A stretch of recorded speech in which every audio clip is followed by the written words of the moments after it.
Do we have Mr. Simpson available?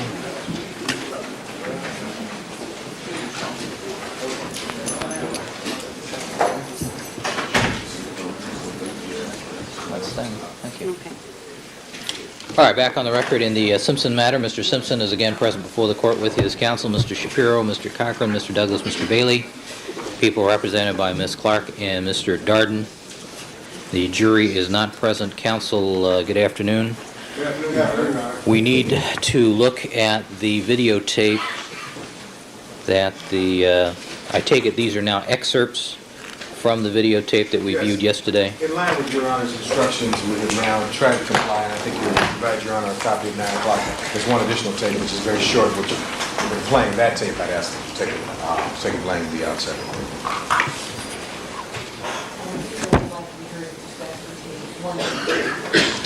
All right. Ms. Clark, let me ask you this. Do we have an objection from the people as to... Have you seen the excerpts, first of all? All right. Do you lodge any objections to any of the excerpts? Which ones?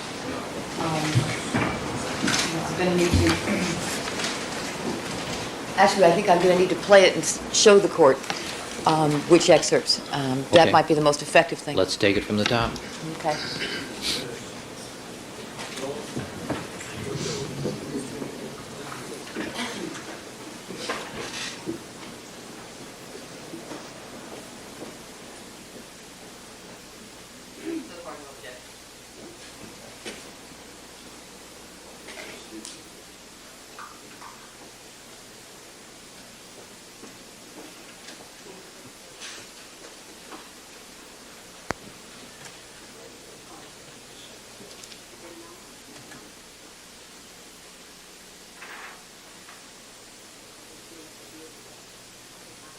Can you stop right here?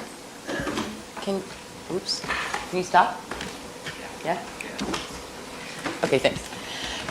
Part of the problem is shown just before this frame and in this one as well.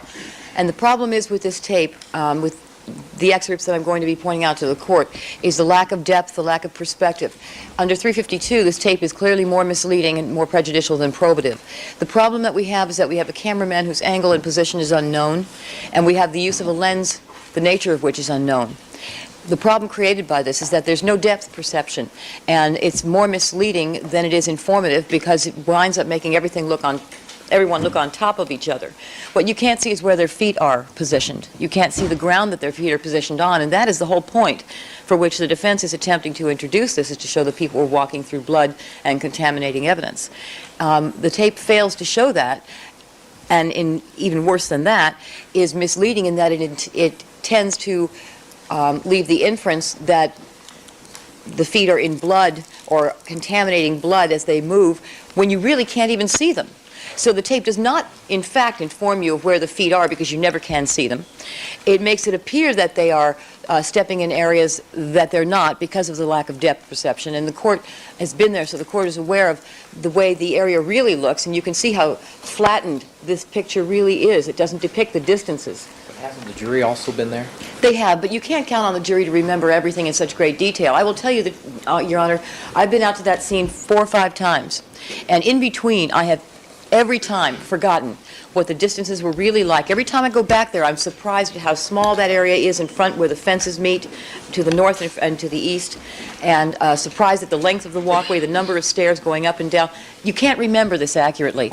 No one can. So the fact that the jury went is helpful, but certainly does not resolve this particular problem. Moreover, to the extent that their memories fade, their accurate memories will be replaced with this misleading video that it has no probative value because it doesn't show the very thing the defense purports to use it for, which is where they're stepping. And as we advance the tape, the court will see how bad this problem gets. Do we get to hear her narrative, or can I respond at some point? Well, let's watch the This is called- first excerpt, and then I'll hear. This is called argument, I think, and it's at least.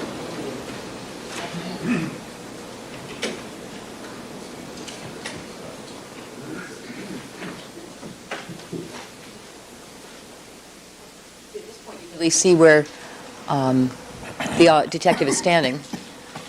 Detective Phillips. Right. Now, here again. Can we stop that? Same problem. We can't see where Claudine Ratcliffe, who is the woman to the left of Tom Lang, is standing. You can't see whether she's standing in a clear area or in an area that the defense, as the defense wants to allege, is bloody. Same thing with Detective Lang. You can't tell by this video where he's actually standing. The inference the defense will ask the jury to draw is that he's standing in blood.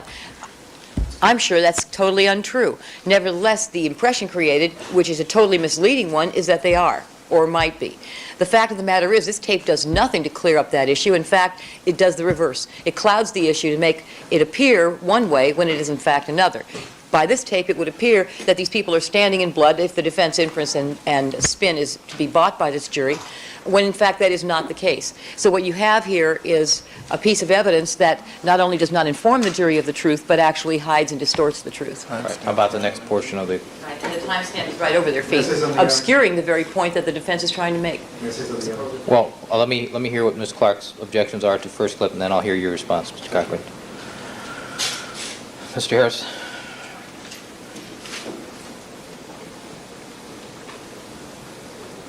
And the court can see, again, the timestamp continued to obscure their feet as they stood there. And now we have a person who completely blocks the view. Detective Phillips.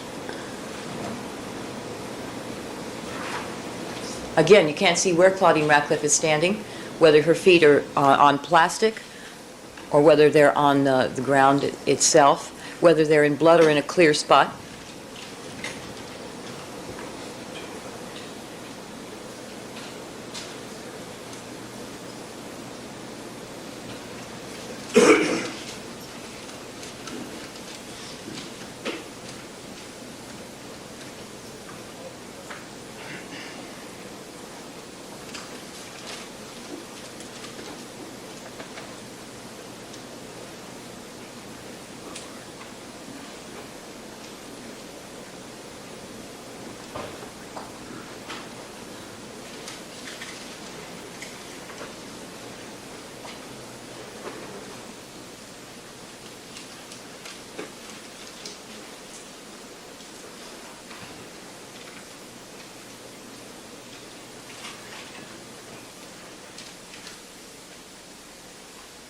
Everything up to here is largely irrelevant.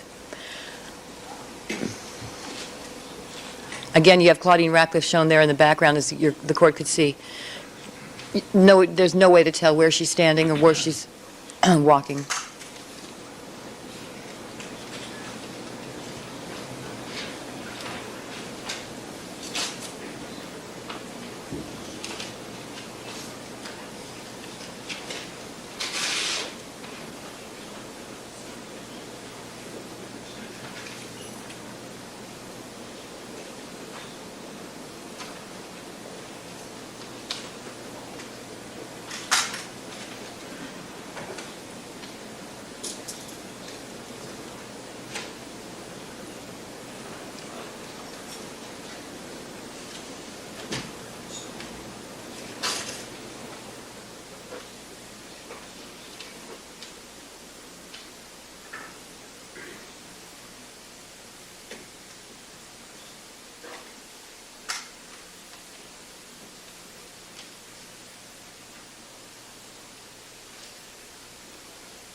You can see that Detective Lang is taking some care in the way he steps, but what you can see is where he is stepping.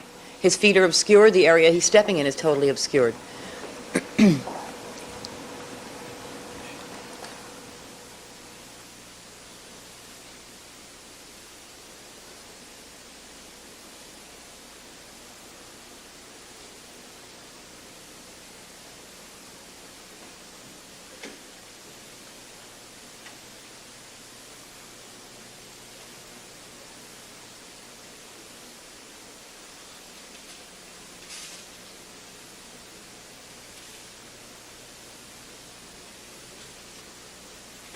Same thing here, same problem. You can't see where these people are standing. You can't see the area of the case. You can't see their feet. You can't see the ground they're standing on. As the court can see, at every point so far, when the defense would ask the jury to make an inference, the very point that they're trying to make is obscured. Mr. Harris? It continues on just a little bit further. This epitomizes the problem with this whole tape. It looks from this that everyone is standing on top of each other with not 2 inches between them. We know that is not the case. That obviously can't physically be the case, but it's such a misleading and distorted clip that you can't tell where everyone is standing. You can't appreciate the spatial distances, and you certainly can't see from any of this where their feet are. Same problem here.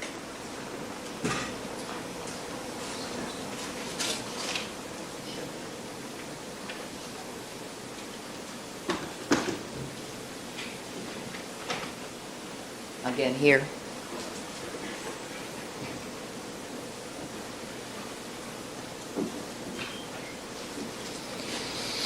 Ms. Clark? I think that what this clip shows the court is the very reason for the existence of Section 352 of the Evidence Code. This is a piece of evidence that is not evidence. This is a distortion. This is a method of confusion, and it does not inform the jury of anything of probative value. In fact, quite the contrary, it obscures the facts that it purports to, that the defense says it purports to show, and that is where people stood and whether the crime scene was properly handled. It doesn't inform the jury of any of that. It's very distorting. It's very misleading. They have not produced the cameramen who could come forward to tell us. Oh, there's more. No, we're just looking at the first clip at this point, taking them one at a time. Mr. Harris, thank you. Yes, this is still part of the first clip. It is? I didn't watch this part of the tape. I thought the tape was over. Me too. Well, there's a lot of blank space in the Well, see, no one told us that. We can't tell them how to watch. Yeah, well, we're not going to sit up and Wait, watch wait, an hour blank. wait, means stop. This looks like the same thing over again. I have to rewind over here. All right, let's take up the first segment that you're offering first. All right, Ms. Clark, do you have any other objections? Furthermore, and lastly, that they have not produced the cameraman who could tell us where he stood. I'm sure it will be something in the nature of across the street. And someone who will tell us the nature of the lens he used. I'm sure there's some sort of telephoto lens. And I'm sure that if an expert were called, because we have received calls from experts after this tape was shown yesterday, they will inform the court of just how distorting and misleading this really is. It won't be hearsay when they come in to testify. But I really don't think that it's appropriate for the court to allow the jury to be misled this way. And that is the purpose for Section 352. The probative value is nil, and we'd ask the court to keep it out for that reason. All right, thank you. Mr. Kirkland? Yes, Your Honor. I would like very much to get to the cross-examination, and I will not belabor this point. I think it's a sad day when we have a videotape of the scene, Your Honor, that where there's a proper foundation. Cases say we don't have to bring in the cameraman. No one is trying to mislead anyone, Your Honor. This is a videotape. And Ms. Clark protests too much, Your Honor. They obviously don't want the jury to see this. As you pointed out, we've all been out to the scene. There are certainly spatial differences, but one can see that yellow tape very clearly. I went through yesterday with Detective Lang with regard to what was shown there at various times. Ms. Clark's problem throughout the whole presentation of her case is she's worried about what we're going to do and what we're going to say. This tape is a tape taken that morning, Your Honor, on 3 particular periods of time. It's taken when Detective Lang greets Miss Radcliffe and advises her what's happening. The bodies are still there. It's taken when the body of Nicole Brown Simpson is moved. It's taken when the body of Mr. Ron Goldman is moved. It shows us also, if the court pleases, when Mr. Jacopo arrives at the scene. We also see Mr. Fung, the criminalist, there. That is far more compelling evidence than the hours she spent with detailed little questions, and we're showing exactly what happened. When and where does it say that a videotape, an accurate depiction of what happens, would not be admissible under 352? It's preposterous, and it's sad, Your Honor. It's really sad. Further, Your Honor, we've done everything that you've asked us to do with regard to this. We started talking about this tape in opening statement. We presented them a copy of this tape on January 23rd. They will do anything they can to avoid having the jury see an actual tape of how things looked that day.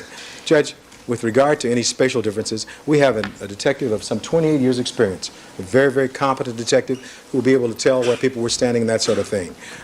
They don't want the tape shown because they don't have the tape, we have the tape. And we're the ones trying to help this jury see what really transpired. Who could complain about a tape of what actually happened? We didn't make this up. This is what happened contemporaneously with the events. It is the best recollection of what took place. And as to the spatial differences, we have witnesses, we have the yellow tape, we've all been out there. We know it's a small area. And so I think, Your Honor, they've objected on this for months now, at least 1 month. Isn't it time to proceed with this, Your Honor? We've lost one whole morning. We'd like to proceed with our cross-examination and to get this done. This is admissible, it's appropriate, it's relevant, it's a videotape of what took place, Your Honor. What's its relevance? Its relevance is to show exactly what happened with regard to, for instance, the officer testifies that he doesn't remember whether he's wearing gloves or not. It shows us who's wearing gloves at the scene, who's wearing anything over their shoes. It shows us what the coroner's people are doing at various times. It shows us this particular scene. And Judge, this scene and what took place, this scene becomes very relevant in this case. Because if the evidence was not appropriately and properly collected, if there was contamination at this scene, we have an absolute right to show this. This is a videotape. This would be almost like, and I'm sure that in the Rodney King case, I'm sure the prosecution argued you can't show that tape. The defense argued we couldn't show that tape. But this is an accurate recollection of what took place. So why in the world would it not be shown? It has relevant testimony about the arrival of people, what they did, how these bodies were placed, where things were, with Fung coming in there with his collection of things. There's great relevance, and it also goes to impeachment. For all those reasons, this is it's relevant. It's not prejudicial. We took out the prejudicial parts. In fact, I mentioned to your court yesterday I would do that yesterday. So we've been talking about this for more than a month, and their objections about spatial differences are obviously cured. We've all been out there, Your Honor, and we have Detective Lang. Well, don't you agree that there's at least one shot there where everybody's lined up on the sidewalk when I believe one of the bodies is about to be moved, and everybody's sort of lined up, and you can't really tell who's standing where because of the lens distortion? No, I don't agree with that at all, Your Honor. We know where these people are. There is a yellow tape. There's some people beyond the tape, some people within the tape, and we can cover that with the examination of the officer who was there. That has nothing to do with admissibility. That has, Your Honor, with all due respect, it has to do with the weight of it. And I think we will carefully cover that with Detective Lang. It's not offered. You agree the court still has 352 jurisdiction? Oh, the court has certainly 352 jurisdiction, but the court also wants, this is a search for truth. And I cannot see, if this is a search for truth by both sides, how anybody could object to a videotape of what actually took place there. I mean, they were talking all the time about the truth and what went on, and that's folly. We want to show this. We have the officer there, Your Honor, who can make this clear, and the prosecution never gives the jury any credit. Marcia Clark says that each time she goes out there, she forgets how small it is. But I think these jurors will not forget how small it is. I think Lang is here to remind us, Your Honor, and this is relevant testimony. It's very relevant. It also has some impeaching aspects, and where there's any effort or any possible confusion, that'll be cleared up by Detective Lang. All right. Let me see excerpt number 2. Is that, Your Honor, Detective Lang, be outside with that? Hold on. I don't think we've finished all of the ones on this tape. Okay, yes, I'm sorry.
Segment 3.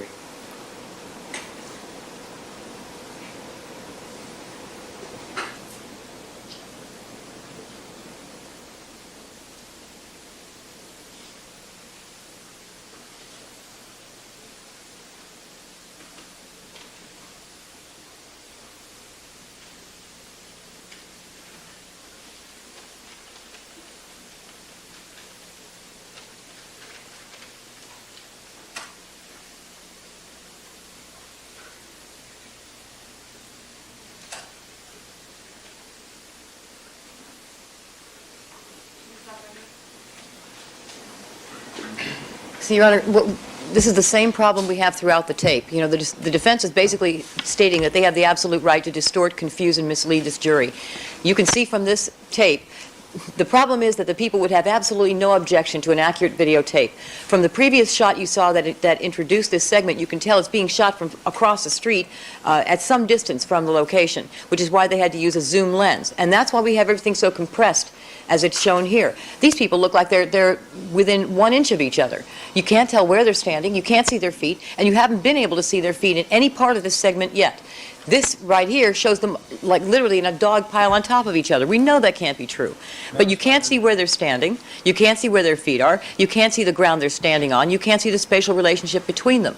If there was any accuracy to this videotape, the people would not object to it. The very reason the defense wants it is because it is so misleading, it is so inaccurate, it is such a distortion of the truth. If the defense really wanted the truth, then it would be calling these people to the witness stand to say where they stood and what they were doing and whether they were wearing booties or whether they were wearing gloves. You don't have to put on this pile of distortion and basically lies to get the jury to believe in something that never occurred. And that's what's so unfair here, is that this is the nature of this videotape is going to mislead them to the point where they will not be able to remember they are not going to be able to remember the crime scene from their own memory nearly as well as a very recent depiction on videotape. I would also remind the court that there is a video that will be shown concerning what the defense still frame picture.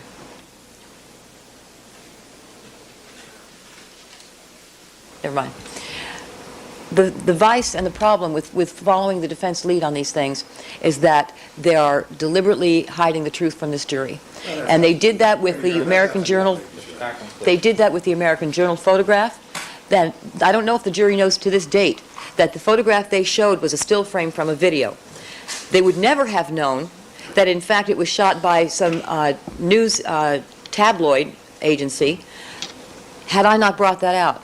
Had the people not marked an exhibit that was the duplicate of that showed what that logo was that the defense blocked out. And we're going to have more to show the court about that later. But in showing that to the jury, they deliberately created the inference that before any testing or collection was done, officers were traipsing up and down the walkway. We're going to prove that's not true. We're going to prove that's a lie. And the problem with this tape is the very same thing. They have an impression created by a distortion with lens and with position. They inform the jury of nothing probative. I understand the difference between admissibility and weight, but in that term, this is weightless. This is really non-probative. The only value in it is to distort, mislead, and confuse the jury, and that's the value the defense seeks to get from it. But truth, there's nothing resembling the truth that this jury will get from this videotape. Ms. Clark, do you have access? Because apparently one can tell just by some of the distance shots that there are a number of video photographers at the location. And inadvertently, I have myself seen on television many versions of this same activity taken from different shots. Do you have access to any of those? I haven't. We haven't been able to. We, as a matter of fact, tried to get a hold of the cameraman who produced this tape, and they have resisted our subpoena.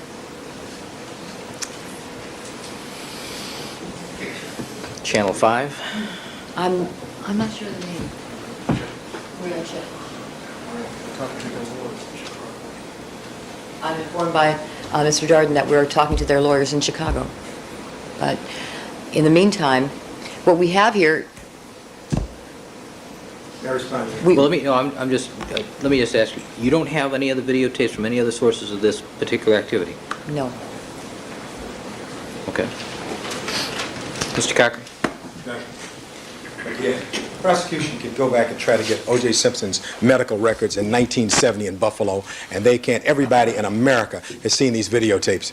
Your Honor, and I think that the court's going to see who's being disingenuous in this instance. This is a videotape. We didn't create it. This was shot by local people. She's talking about distortion and lies. This was shot by local TV people, and we're just trying to show what... Am I correct, this Channel 5? I think it's Channel 5, I believe it, Your Honor. You know, and the problem is, this is available to all of us. You told us to go out and try to subpoena whatever we could. We were all trying to do that. Your Honor, with regard to any particular photograph she wants to stop at, it is common sense that when you shoot a video, it's going to show people at different locations. Detective Lang can explain that. The jury understands that. Nobody's trying to mislead anybody. What we're trying to show is what took place at the scene. Make no mistake about it. What we're talking about is their fear of anybody seeing what took place out there. That's all this is about. Have you ever seen them protest and argue for 1 month over something that is admissible? This is clearly admissible. They have Detective Lang. They have every officer there out there to make this clear. We will make it clear. Nobody's trying to mislead anybody. About the American Journal thing, what the court allowed us to do on the American Journal was to ask whether or not anybody had seen that officer. We took American Journal out of the photo. It was a print. There was never any attempt to mislead anybody about that. What happened at that... Mr. Cochran, that's apples and oranges. All right, well, she brought the apples and oranges up, Your Honor. You didn't say that when... Well, I won't bring up what you didn't say when she was here. But that is apples and oranges, but she brought up the apples and oranges. So since we're talking about fruit, let me get back to the right fruit. This is appropriate fruit for this jury, Your Honor, and we will handle it in an appropriate way. And the court knows we have witnesses here. Nobody's trying to distort or mislead. This is a videotape, Judge, of what happened there. You yourself have seen videotapes. They're available to everybody. Everybody tries their case the way they want to. If they want to hide what took place out there and try to create a sterile view of one man's opinion by calling somebody to the stand, so be it. If we want to show what actually took place, so the jury sees Jacopo, so the jury sees Miss Ratcliffe, so the jury sees Phillips is where he was and what he had to do.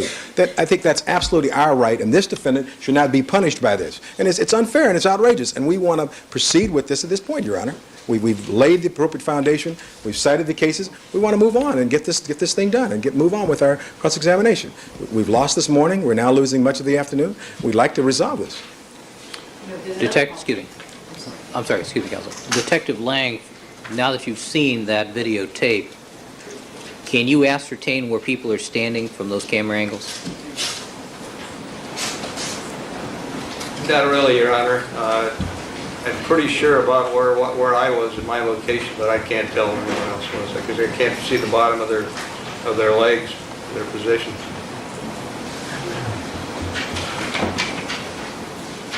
There's another problem with this. Is that Yes.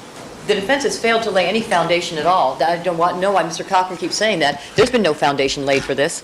There's been no one called to authenticate this tape or how it was made. And just because it's good enough for Channel 5 doesn't mean it's good enough for this jury.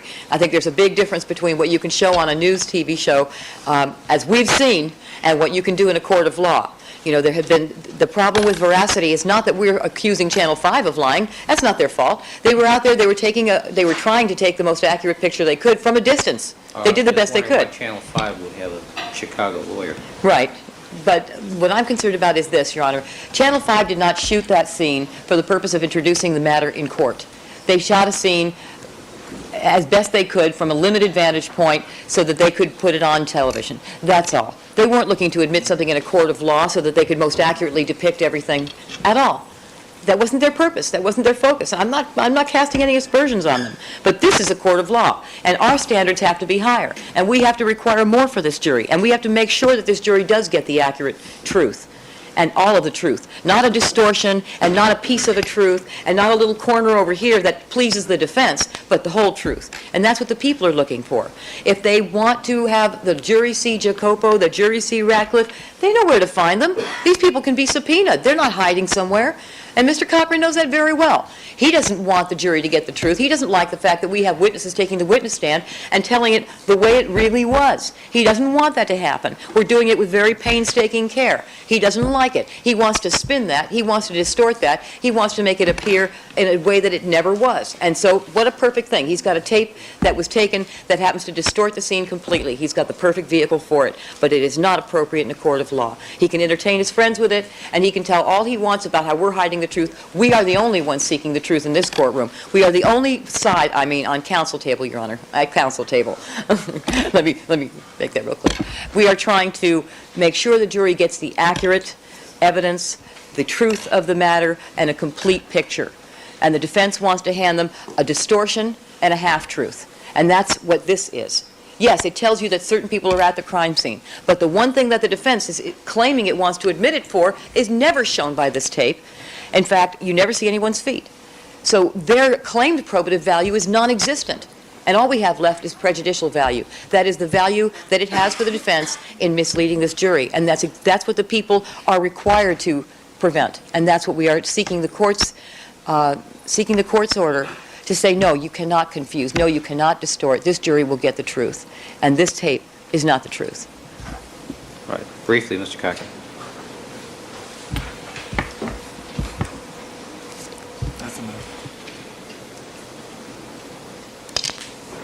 In this courtroom, we've heard so many times how the people are the only ones seeking the truth, Your Honor. We welcome their witnesses. I welcome Lang, as you saw yesterday. I welcome all the witnesses they're going to bring. They can't stand the truth. We are the ones introducing the truth here. We're showing a videotape. Now, the fact that somebody can't see somebody's legs, that's preposterous, Your Honor.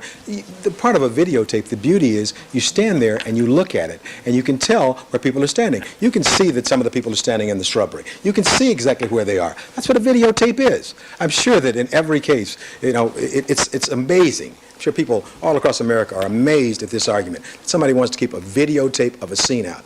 You know, Judge, this all would have been handled appropriately if the LAPD would videotape these crime scenes like other big city departments do. They'd have their own video, but they don't do that. So we have to go and get the next best thing we can. We're not trying to hide. They should change their procedure. We're bringing in what we have under the circumstances, and they have to live with that, Judge. It's admissible, it's impeaching, it's relevant, and as to the spatial differences, we can cover that up. This is not going to be a 352 problem when you weigh this. You can understand where the people stand up and make these grandiose speeches that are falling on deaf ears to everybody. I don't know who they're spinning it to. The jury's not out here, and we're not impressed at all. We know who's seeking the truth here, and so the question is for them to talk all they want. As the judge, you understand, you have asked me last night to focus on those 3 or 4 areas. We've come back and done exactly what you've asked us to do. Whatever you asked to do in this regard, we've done it. This is admissible, and if there's any question of confusion, I'm sure it'll be cleared up by both sides. And that's the question, and that's what happened. This is a videotape of what actually happened, brought about because they don't do this at the LAPD like other departments do. It's the best evidence that you're ever going to have in this instance. And it's relevant, and I ask the court to let us proceed with this at this point. You've listened to us very patiently, and it's now time to rule, Your Honor. We've been talking about this since January. All right. Thank you, counsel. Your Honor, can I just point out one thing? I won't even stand up. Well, Your Honor, do we have If we do have to clear it up, if, as Mr. Cochran says, concede, we have to clear it up by calling additional witnesses, then it's really a 352 issue. didn't say clear it up. I said if there's any problems. We're going to calling another dozen witnesses to clear up all the mess that's made by the distortion of that video. So it's an undue consumption of time as well. Fine. Thank you, counsel. Always interesting to hear these arguments. And I don't mean that facetiously, because, I mean, it is fascinating since it is a videotape which ostensibly is as accurate a depiction as we will ever get. It is not someone's recollection or interpretation. It's the events as they unfolded. And the court is able to discern from looking at the videotape itself that this videotape was taken at a relevant point in time when the coroner's investigator, Ms. Radcliffe, arrives. She appears to be briefed by Detective Lang. We see Radcliffe and Lang at the top of this, what clearly appears to me to be the top of the steps. I then see them move down to within 2 steps above the body of Nicole Brown Simpson at the bottom of the stairs. I observe them to be looking over the body, and Lang appears to be describing to Radcliffe what is there. We do have the benefit of the People's Exhibit, which shows the blood on the steps and the footprints, which appear to be avoided. We have Jacobo arrive. We see him check in with Officer Cummings. We see Detective Lang take care to step over the body of Nicole Brown Simpson. He then holds a measuring stick and a ruler, appears to be measuring things. Then we see him step into the planter area. It appears that when he does that, he looks around and takes care as to when he steps. True, you cannot actually see what it is he is actually stepping upon. That is excerpt number 1, and I find that the probative value outweighs the prejudice on that, and I'll allow it. As to number 2, we start with a distant shot, and then it is shows the corners with the plastic sheeting preparing to remove the body of Nicole Brown Simpson, and then the body placed on the cart. And I take it the probative value of that is the fact that the coroner's people are actually standing in the walkway as they spread out the plastic over the cotton sheet and removed the body, indicating that they were walking in the walkway where the blood was, but they're not walking on the steps where the footprints were, and the footprints remain unobscured, so they appear not to have been disturbed. I find the probative value outweighs the prejudicial value. I'll allow that as well. Excerpt number 3 starts with a distance shot of the crowd around the step area. We see Investigator Fung step out of the planter area where the body of Ronald Goldman was discovered, although we do not see that body. We see him come out not wearing gloves, however having a paper bag in his hands. The coroners then appear to spread out another plastic sheet and appear to be moving the second body, which is now out on the walkway. That appears to be Ronald Goldman's body from the sequence of events. We see Lang in the planter area watching the wrapping of the second body, Ronald Goldman, and we observe him to be making measurements and taking notes at the time, and I find that the probative value of this also outweighs any prejudicial value. I'll allow this, however, I am going to instruct the jurors that they are to take into consideration in evaluating these videotapes the angle and any distortion that there might be from using the lenses and shape, the lenses that were actually used. Thank you. Let's have the jury, please. John, there's one other, can we have, take the next step out, there's one other that we should have. That one I have concern about because it stops abruptly. I want to see the entire tape from which it was taken. Detective Lang, why don't you step outside?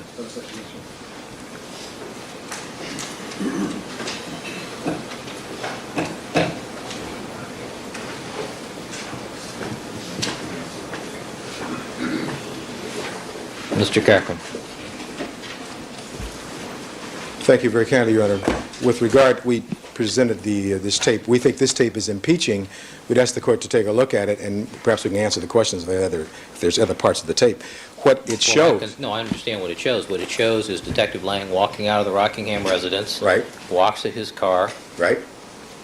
He's carrying the tennis shoes, just carrying the tennis shoes, puts them in the right front seat of the car. Right, and the Now, tape ends. Right, well, and he then drove. I think the other part, we saw it last night. I think he then, Mr. Blazer can represent, he drove off. The point I'd like to hear from Mr. Blazer, but the point is, yesterday on examination, he says he put it in a box in the trunk. He drove off. It's impeaching, Your Honor, and you hear from Blazer who had the tape. My point, Mr. Cochran, is that the tape that you gave to me this morning to view stops with him placing it on the front seat of his car. He doesn't enter the car. He doesn't start the car. He doesn't drive off. It just ends right there. Let's hear from Mr. Blazer, Your Honor. You know, I've watched that tape many times, and we had that dub made last night. That's basically the end of it. He drives off, I think, is in the tape, but he doesn't take the shoes and put them someplace else. That's the end of the clip. Well, out of curiosity, why did you choose not to show that to me?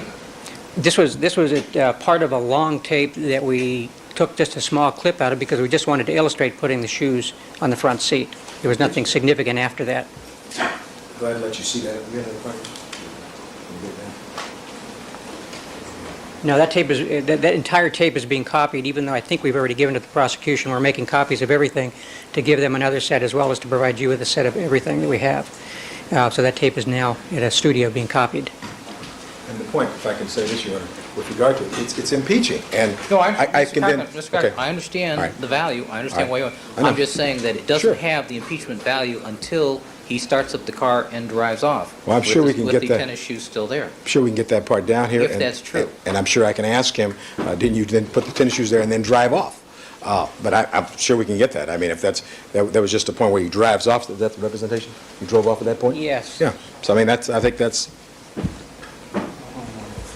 exactly the point. So, I mean, I think that the important part is he said under oath I here understand yesterday what he said. I recall put them what in he the said. trunk. Right. But it Yeah. doesn't become probative until he drives off, does it? You know, I can... No, I think when he puts them in that front seat, it's pretty probative. He didn't tell us that yesterday.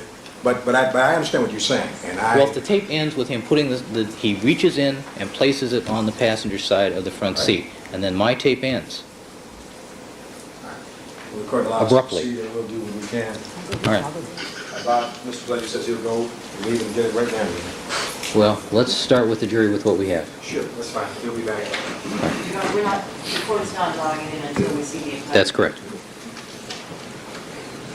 All right, Deputy Magnaro, let's have the jurors, please.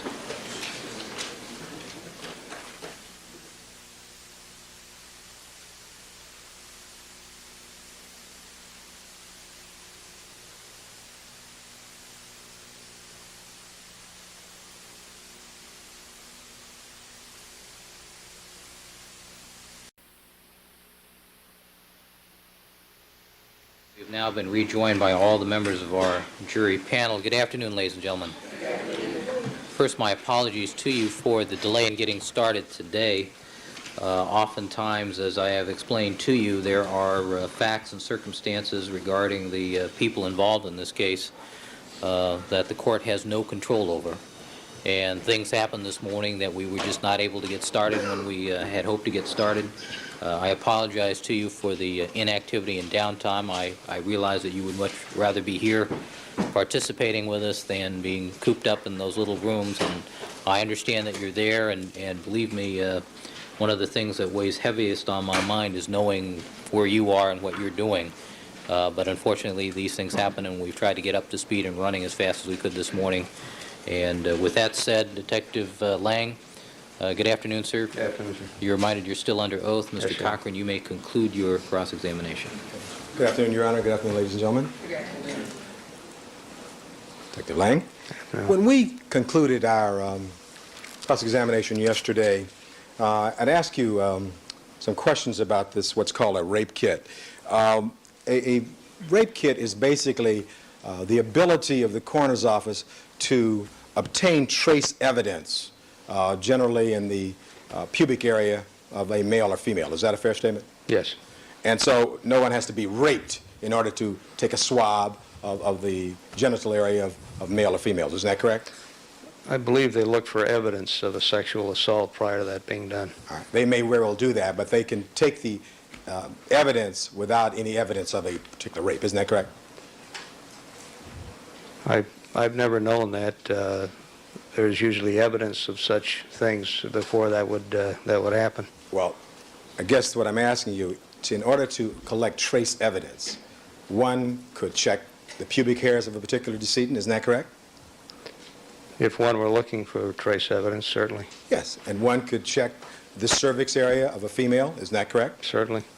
And I think you indicated to us they do this by using some kind of a swab. Is that correct? It's correct, as well as visual examination. All right. And then they can make some kind of trace analysis. The coroner's criminalists can do this after the decedent, after these swabs are taken from the decedent. Isn't that correct? Certainly. Now, Detective Lang, when you arrived at the scene at Bundy there at 425, you knew nothing about this case except you had two dead bodies. Isn't that correct?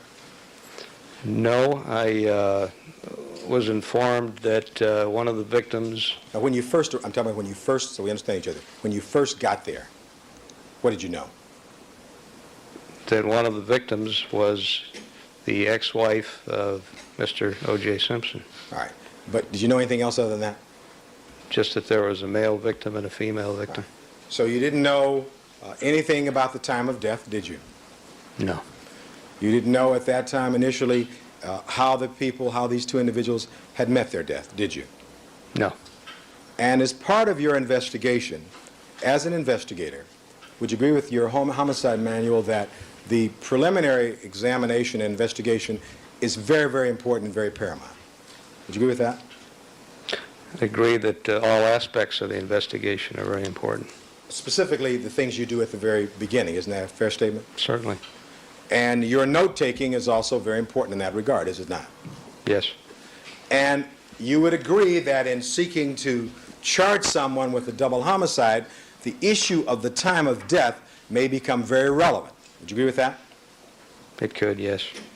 And, sir, with regard to a particular decedent, either decedent in this case, wouldn't you think it would be relevant to determine the last individual that either one of these decedents came in contact with? That's certainly something that would be taken into consideration. For if, let's assume that in the case of Ms. Nicole Brown Simpson, she had a visitor at her residence as late as 10:30 p.m. Would that be relevant to you to know that? I had no evidence or information that that was the case. I didn't ask you If in that. fact that were the case, I'd certainly want to speak to that person, yes. Right. The question is, if she'd had a visitor as late as 10:30 p.m. on June 12, 1994, that would be relevant, would it not? I would think so. In fact, you would like to know, or would you like to know, whom she talked to on the phone that particular evening, wouldn't you? Certainly. And if you had evidence that she'd had a visitor that evening, as you said, you'd want to talk to that person, wouldn't you? I would. Now, the two Simpson children were taken down to the West Los Angeles Police Station, isn't that correct? That's what I was told, yes. And at some point, you are aware that one of the officers who were looking after these children, may I finish the statement, Your Honor? This will not be hearsay. May I finish the statement? May I continue with counsel? Sure. Why don't you counsel with counsel? Thank you.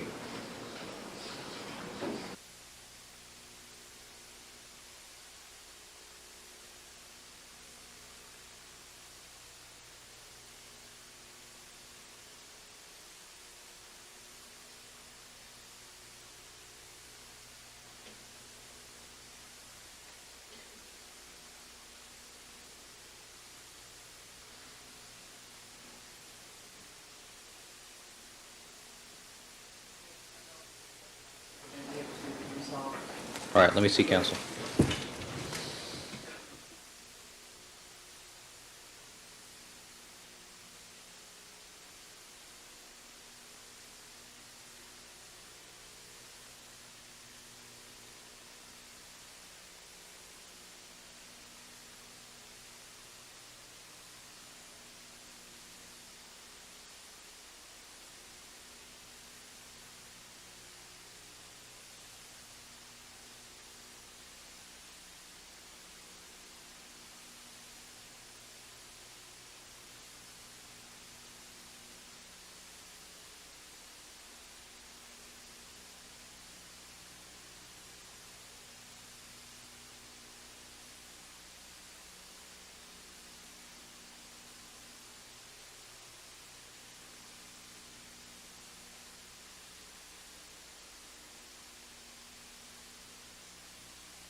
some time you were aware that officers at the West LA station were looking after the children? Thank you.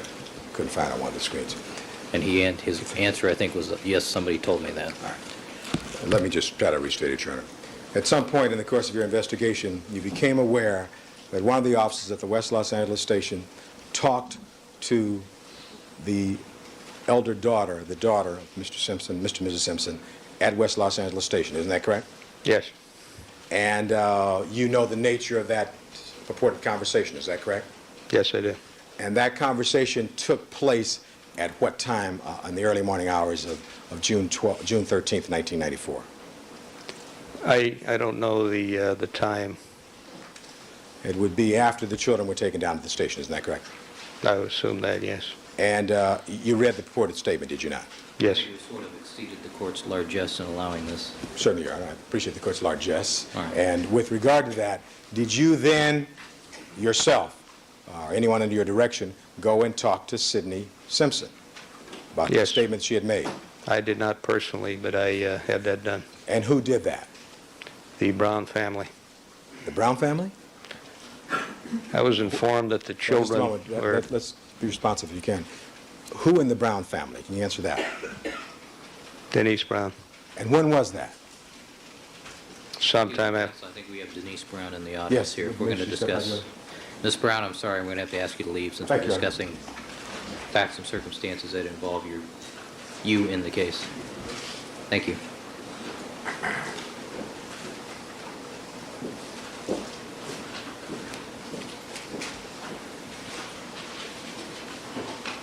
All right, Denise Brown is withdrawn from the courtroom. Thank you, Your Honor. Let me see if I understand this correctly. You asked Denise Brown to talk to Sidney Simpson?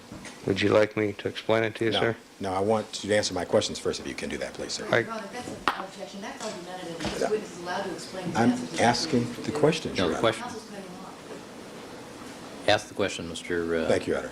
Cochran. Did you ask Denise Brown to talk to Sidney Simpson?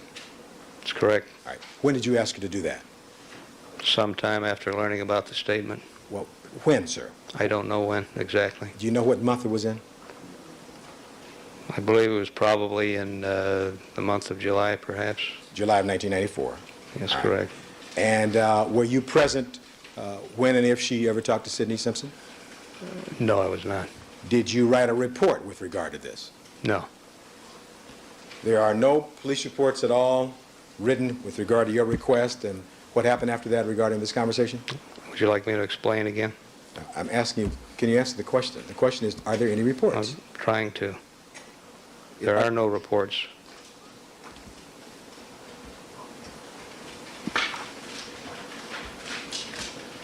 When you made the request of Denise Brown to talk to Sidney Simpson, did you do that over the phone or in person? Over the phone. And did you yourself ever make an effort to speak to either of the children? No. Did you ever ask any other police officer to speak to either of the children? I did not want to do that because of the circumstances described to me by the Brown family. The question is, did you ask any police officer to speak to either of the children, I sir? did not.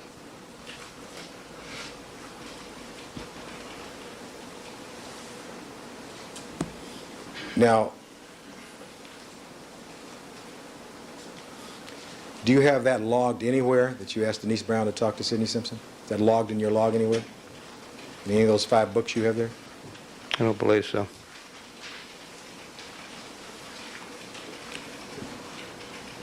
Did you ever talk with the police officer who spoke with Sidney Simpson on the early morning hours of June 13th, 1994? I believe I had that done by another officer in checking out her statement to see if it was accurate. That's not, I ask you, did you ever ask? Could you just, I would not have done it then. I had it done by someone. all right, who did you have it done by? I believe it was Detective Phillips. And did you write a report based upon what you asked Detective Phillips to do? There was nothing to write, no. There are no reports in No. that connection? What was the name of the officer or officers who spoke with Sidney Simpson on the night or the early morning hours of June 13th? I don't recall. It was the female officer who transported her to the station. Do you have a report there that would refresh your recollection regarding that? There's probably a report in there. Can you find it for us? Yes. Please, sir.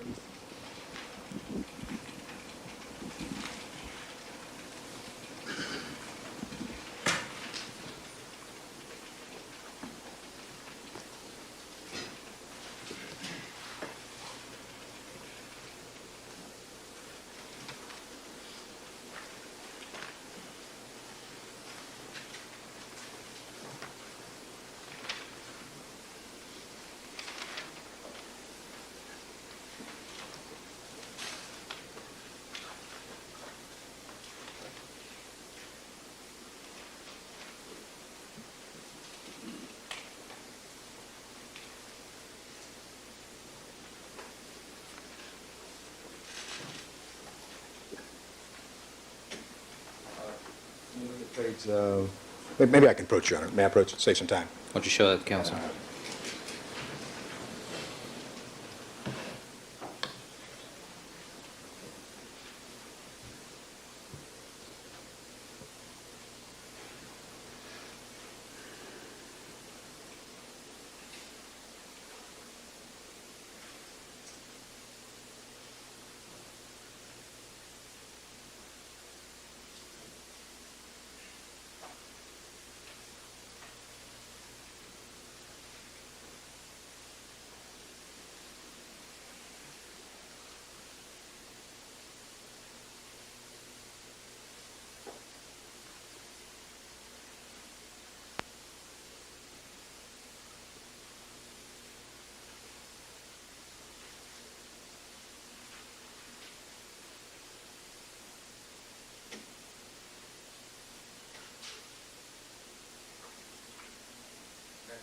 You may.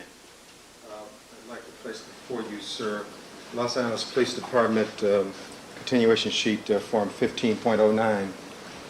And so since we're referring to this, should I mark this, Your Honor, to that point? I think you're just using it to refresh his recollection, Yes, correct? at this point. All All right. right, very well. I'd like to place this before you and ask you if you would read, why don't you read the last three paragraphs and see whether or not that refreshes your recollection regarding the name of the officer who spoke to Sidney Simpson in the early morning hours of June 13, 1994.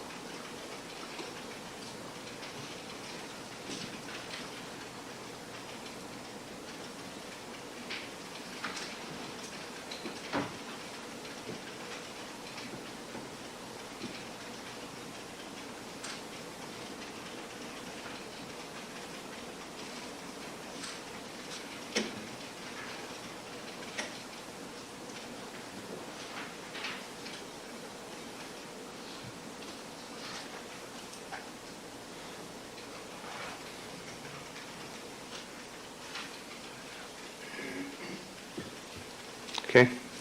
Have you now read that? Yes. And does that refresh your recollection of the, as to the name of the police officer that you had in mind who spoke with Justin and overheard a conversation between Justin and Sidney that night? I may have missed that part. The officer's name is there? Let me maybe start those paragraphs. No, I didn't see the officer's name there. Why don't you start? Why don't you start with that paragraph, too?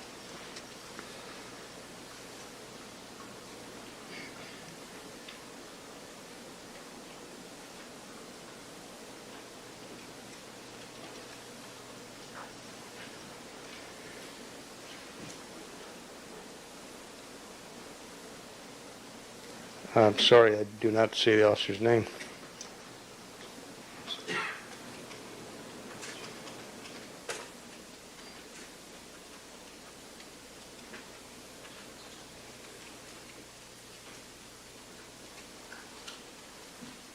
Okay. All right, does that refresh your recollection? Yes. And what is the name of the officer who spoke with Sidney Simpson and overheard the conversation between Sidney and Justin? Objection, this seems back is not evidence. Sustained. Well, let me rephrase it. What is the name of the officer who spoke with Sidney Simpson? Officer Vasquez And is that a male or female officer? is female. And it's an officer in West Los Angeles? That's correct.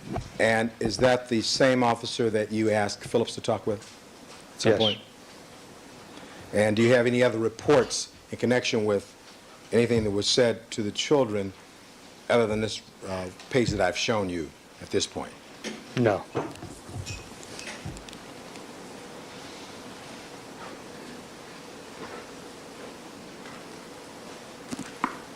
Did you make more than one request to Denise Brown? Strike that. Did you request anybody else in the Brown family to talk to either of the children other than Denise Brown? My recollection is that the request was made to the entire family. All right, and that Denise Brown stepped forward? The family chose her? When I made the request, Denise Can you Brown... just answer that? How did Denise Brown end up being the one who was Well- appointed? Do you know that? Did you ask her? I was going to explain that. Well, I'm trying to get you just to answer the question. Objection, Your Honor, he's allowed to. Wait, if he needs wait, to. wait. Matt, ask the question. No, but your question, he was allowed to answer the question. Trying to ask a specific question so I can get a specific answer, Your Honor, an answer that's not a rambling long answer. So Why don't you rephrase ask the question again? then? Yes. Did you ask Denise Brown to talk to either one of these children? Yes or no? Yes. And was that after you had asked the General Brown family to talk to the children? I believe the first request was to Denise Brown. All right. And as near as you can tell, that was in July of 1994. Is that right? I don't have a very accurate recollection of when that was. It was shortly after reading that report. All right. And when you say that report, you refer to the report that I have in my hand? Yes. All right, Your Honor, I'd like to mark this report, at least at this point, as Defendant's Nixon order. All right, Defendant's 1042. 1042. Counsel has seen it, Your Honor, at this point. Now, in the course of your investigation, do you know who Faye Resnick is? Yes.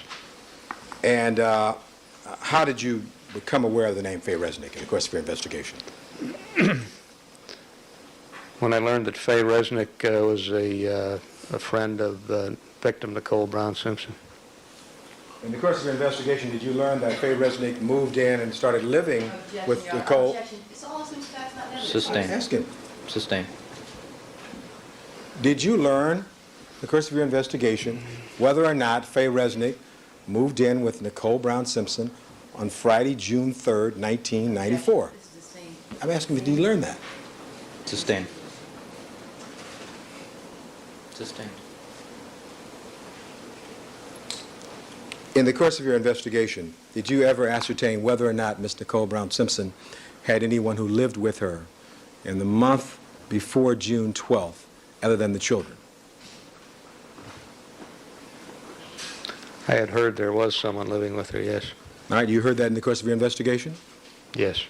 And did you pin it down and find out that someone had actually moved in with her in the month of June of 1994? Did you ascertain that in the course of your investigation? That was information that I did receive, yes. And did you find out at some point in the course of your investigation that Faye Resnick moved in with Nicole Brown Simpson on or about June 3rd, 1994? Same If you found out. Overruled. Same objection. Hearsay, no foundation. Overruled.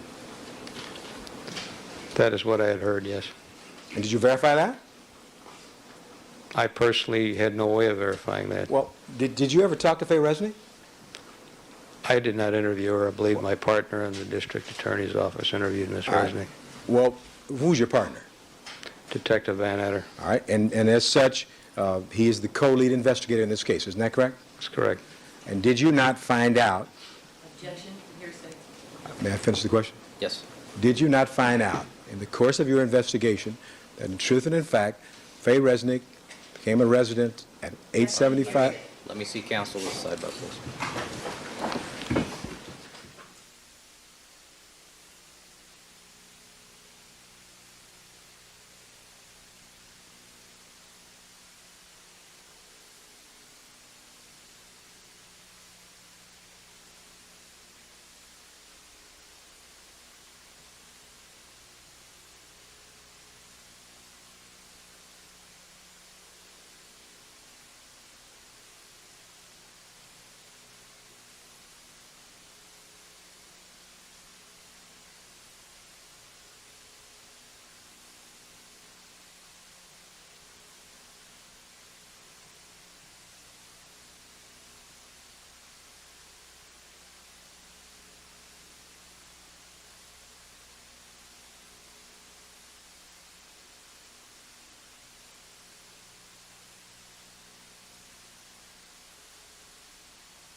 Gentlemen, be seated. Mr. Lang, you can step down.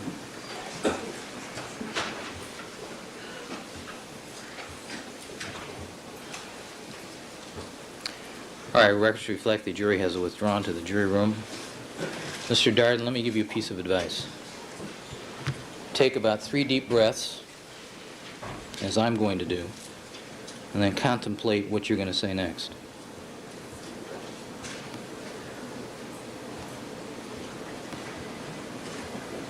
You want to take a recess now for a moment?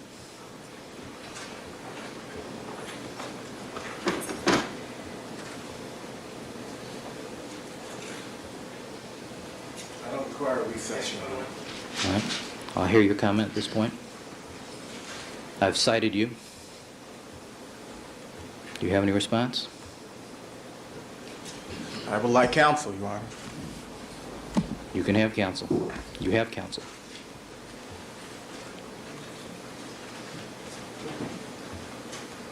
You want to call your counsel?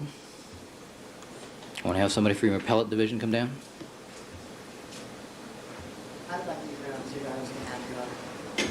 You represent Mr. Darden in this matter? I don't know if I'm legally entitled to, but I would like to be heard on his behalf. All right. What we are all concerned about here, Your Honor, is that there is a method of cross-examination that is being conducted by Mr. Cochran It's that not has what a- I'm interested in, Ms. Clark. And but that is the impetus for the exchange at sidebar, Your Honor. And we are, all of us, greatly concerned about what the jury is getting.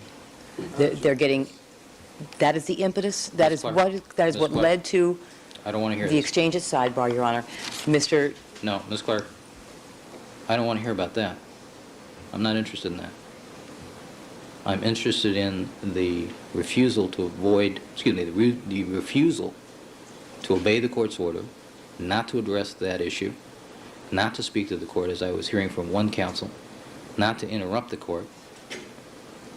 And the court gave 3 admonitions, and Mr. Darden chose to ignore those. Mr. Darden did not choose to ignore them. I think Mr. Darden was simply at that time overcome with what has been transpiring with Mr. Cochran's cross-examination.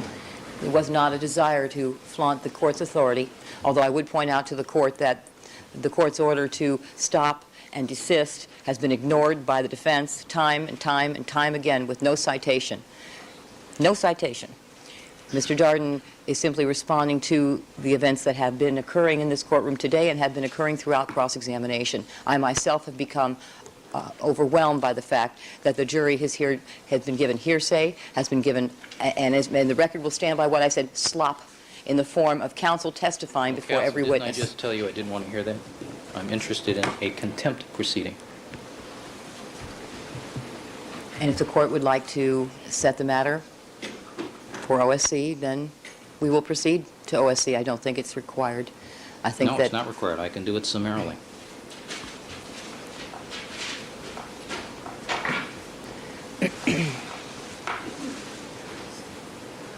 Do you want to push it to that? No. Then how come you I'm- haven't taken the opportunity? When I invite counsel to take 3 deep breaths and think very carefully about what they're going to say to the court next, that's an opportunity to get up and say, gee, I'm sorry, I lost my head there. I apologize to the court. I apologize to counsel. When you get that response, then we move on. When you tell the court you want to have an order to show cause, that's a different response. That says you want to fight. You want to fight some more with the court? You're welcome to do so. I'm going to take a recess. I'm going to give you and Mr. Darden an opportunity to think about this carefully, with about 10 deep breaths, perhaps.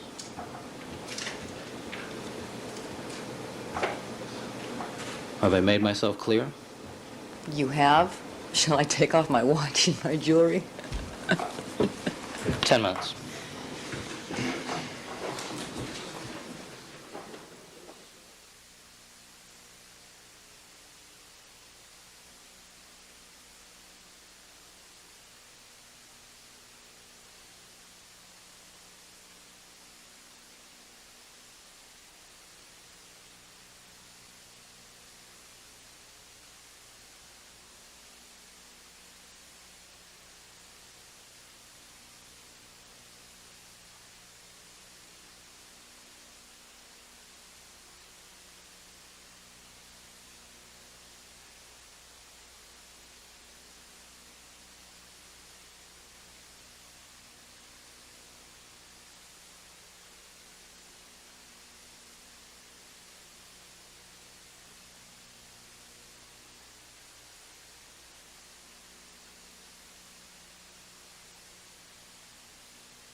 Probably bad karma, Mr. Neufeld, today. Huh?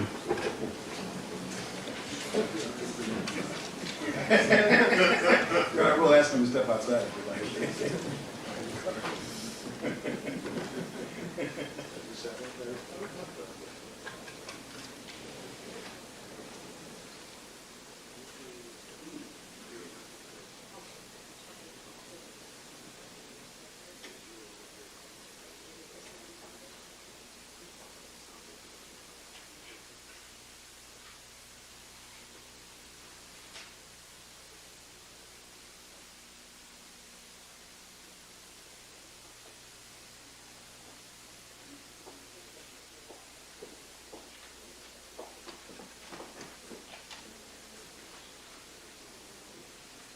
Good afternoon, counsel. Good afternoon, Your Honor. Any further comment? We would ask leave of the court to recess at this time so that we can be present with appellate counsel tomorrow morning.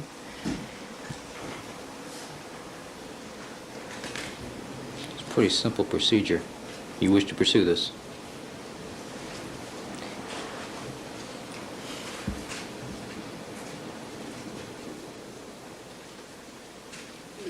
We are only asking for the opportunity at this time to confer with counsel.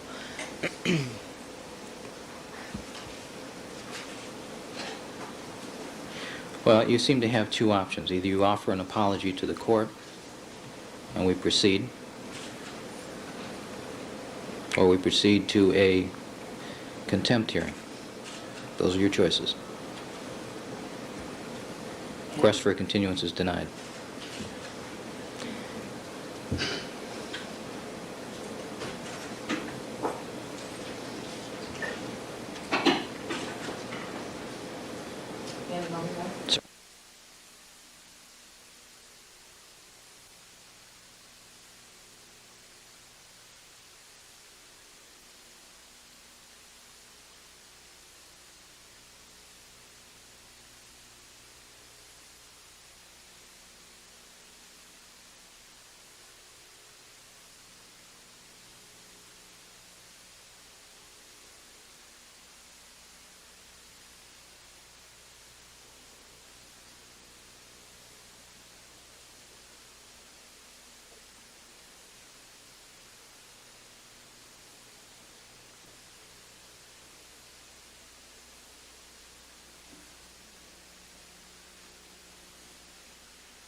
We would like the opportunity to confer with counsel before we resolve this matter, Your Honor. And is the court then not going to afford us that opportunity? Nope.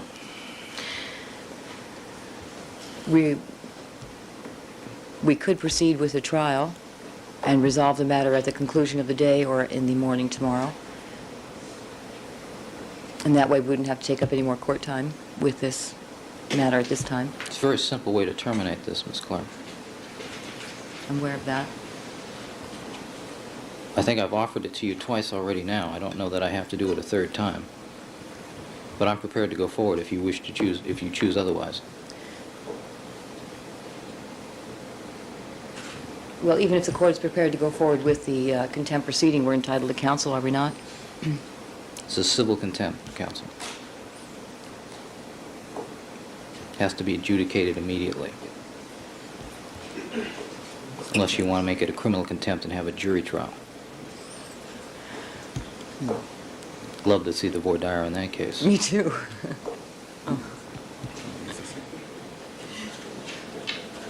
Can we use the same jury, Your Honor? Ms. Clark, you know, all levity aside, I've offered you now 3 times an opportunity to end this right now. This is very simple. Perhaps it And would be- perhaps if Mr. Darden had the opportunity to review the transcript that I have before me, he'd see the wisdom of that. And perhaps we would like to review it as well, but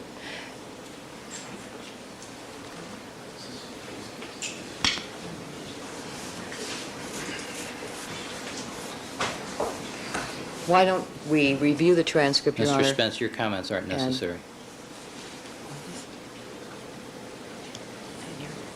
I heard him. I have great ears. I'm sorry? Never mind. Okay. You guys make me feel like Mr. Kimball. Who? Never mind. Not literate enough. Let me see counsel at the sidebar without the reporter, please. Mr. Hodgman, you join us, please.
Thank you, counsel. Mr. Burden?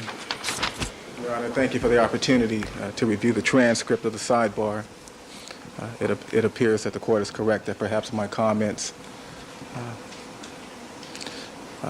may have been or are somewhat inappropriate. I apologize to the court. I meant no disrespect. However, I did have some concerns, and concerns I would like to take up with the court when the court is available to hear my concerns. I apologize. Mr. Durden, I accept your apology. I apologize to you for my reaction as well. You and I have known each other for a number of years, and I know that your response was out of character, and I'll note it as such. Thank you. Thank you, Your Honor. Let's have the jury, please.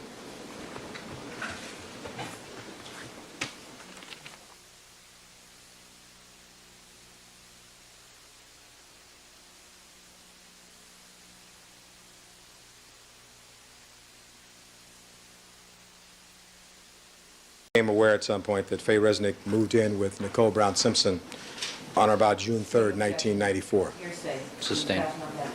Sustain, rephrase the question. You can ask him if he conducted any investigation Thank you. regarding the residence. Thank you. And what Did he you did. have occasion to conduct an investigation to determine whether or not Faye Resnick moved in at the 1st of June, 1994 with Nicole Brown Simpson? I did not personally. And did you have someone under your direction do that? Under my direction, no. I believe my partner made that interview.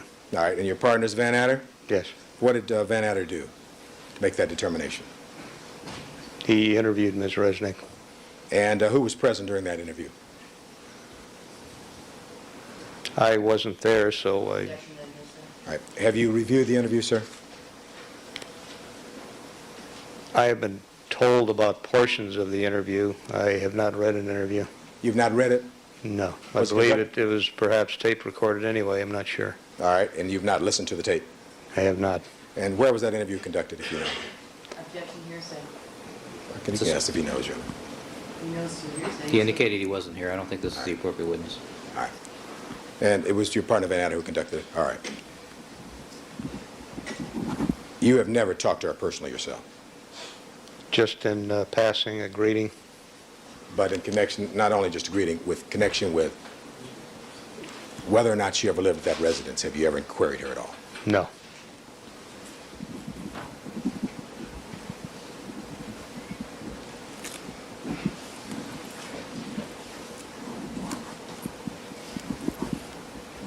Now,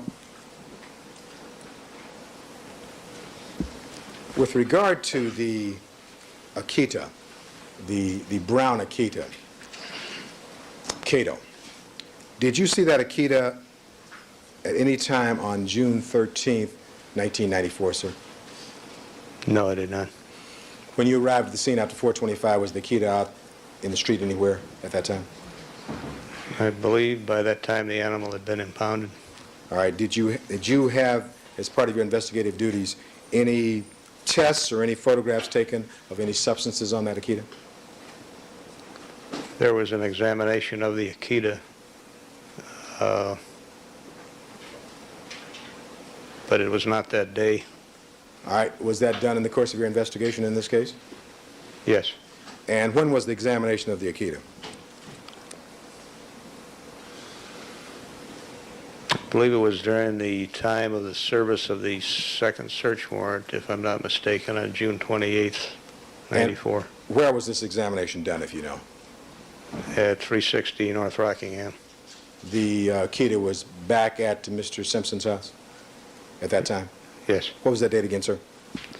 I may be mistaken, but my recollection is June 28th, I believe, at the time of the service of the second search warrant. All right, and what kind of examination was done at that point, if you recall? The animal was examined as to its aggressiveness,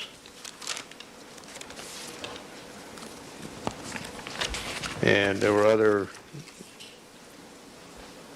behavioral type tests done by the dog expert. All right, and who is that dog expert? Sergeant Yarnell. And do you have a report from Sergeant Arnell in the course of your investigation? There was a report generated, yes. May we see it, please? I don't believe it's here. I believe it was turned over a couple of weeks ago. Turned over to whom? The DA's office? I believe so. And you don't have a copy of it? I'm not aware of one. I could check. Well, will it take very long?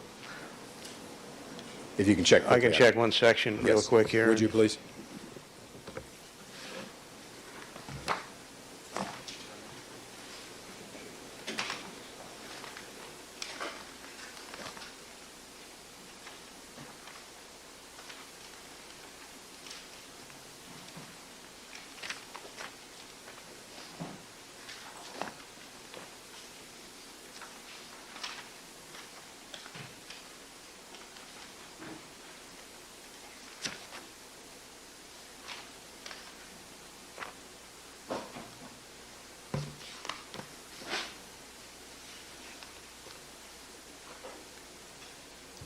I don't see it here. You don't have it, but it was by Sergeant Yarnell, and that report was as a result of an examination that was done on or about June 28th, 1994, best of your recollection. Is that right? I believe so, yes. Now, what I had in mind, though, sir, was do you know whether or not anyone ever checked the blood that was supposedly on the Akita at a time before June 28th, 1994? I saw no one do that. All right. In the course of your investigation in this case, did you ever have any photographs taken of the Akita between the period June 13th and June 28th, 1994? I did not. Do you know whether or not your co-lead investigator, Van Etter, had that done? I don't believe he did. Did you, in the course of your investigation as the senior lead investigator in this case, or co-lead investigator, did you have occasion to review the notes by Mark Furman as they relate to the dog on that particular, the night of June 12th, 1994? I reviewed some notes of Detective Furman. All right, and do you recall whether or not there was an indication? Objection, hearsay. May I finish, Your Honor? Objection, no, there can't be anything else. May I finish, please? I'll restate it. Let's hear the question, but it sounds suspicious. Well, I said, let me restate it. All right. I have a suspicious question, sir. With regard You to, have not the proof in it, sidebar? may I just ask the question, Your Honor? Detective Lang? We Let's- will not record the ruling. Let's hear the question, but I'm Okay. be cautious, Okay, Mr. all Cochran. right. Detective Lang, at any time, as the senior co-lead investigator in this case, did you ever conduct any tests or direct anyone to conduct any tests as to whether or not the Akita dog on the night of June 12th may have bitten anyone? Subsequent to that, yes. And when was that you conducted these tests? Again, that would be the tests of June 28th. Do you know where that Akita had been between the period of the 13th and the 28th of June? I believe at the Rockingham residence. Were you present when the Akita was brought back to the Rockingham address? No. Did you see, when you were at the Rockingham address at about 5:30 on June 13th, 1994, did you see the Akita Cato there? I don't recall seeing the dog there at that time. Does that mean it wasn't there, or you don't recall seeing it? I don't recall seeing it. Now, there are two Akitas at Rockingham, isn't that correct? Yes. There's another Akita, the black dog is also an Akita, is that correct? Yes. Did you find out that dog's name? Yes. What's that dog's name? I believe it's Chachi. All right, so the black dog is Chachi and the brown dog is Cato, is that correct? Yes. Now, did you find out, do you know in the course of your investigation who bought both of those dogs? Objection, irrelevant, hearsay. It will become relevant, Your Honor. I'd like to see, do we have not the proof in it? It'll become relevant, Your Honor. Overruled. Did you find out who bought those dogs? I had heard who bought those dogs. Who bought them? Well, objection. That's hearsay. Well, how did you make that determination of who bought the dogs? I don't recall. I just heard who'd bought the animals. I don't recall. There was no specific reason for someone to discuss that with me. I just heard that. Do you have a report of that connection? With who bought the As to dogs? Who bought the dogs? No. All right. Now, on June 28th, when Sergeant Yarnell was there, were both Akitas there at that point? I believe so. In the course of your investigation, did you ascertain whether or not the Akita Cato had at some point lived prior to June of 1994, had lived at 360 North Rockingham? No. Never made that determination? No. Do you know, and in the course of your investigation, did you ascertain when the Cato was purchased? No.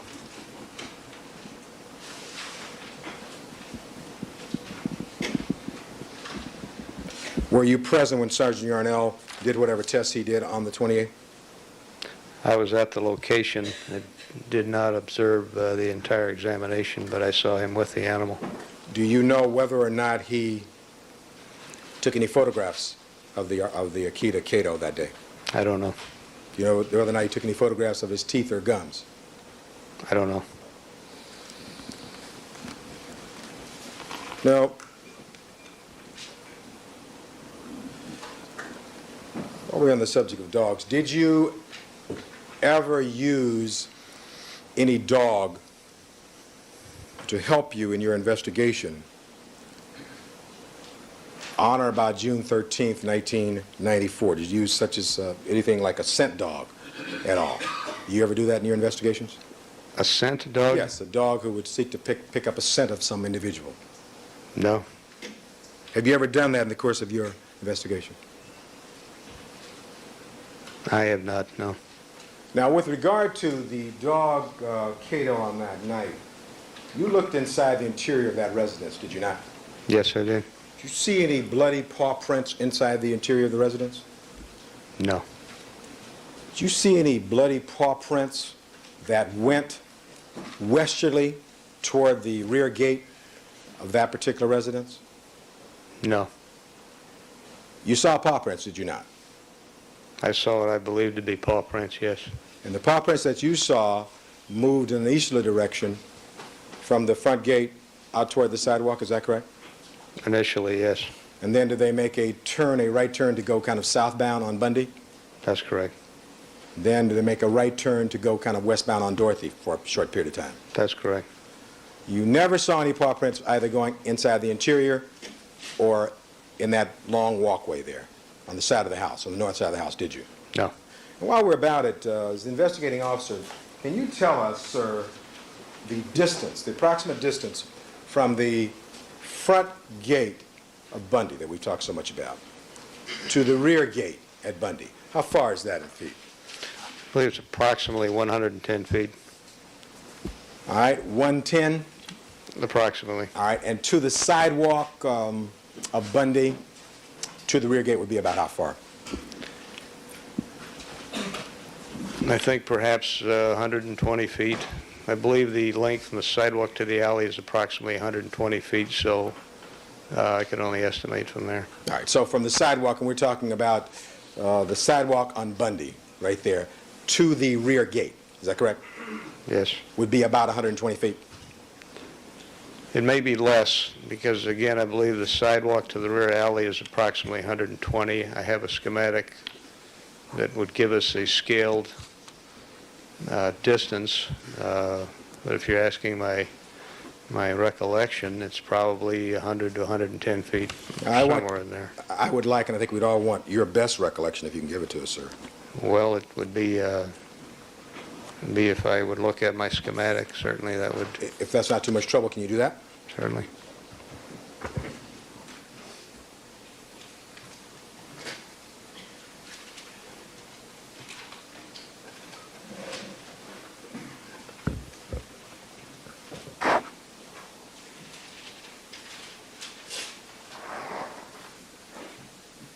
Looking at the ground floor schematic on Bundy, Yes, both counsel may approach.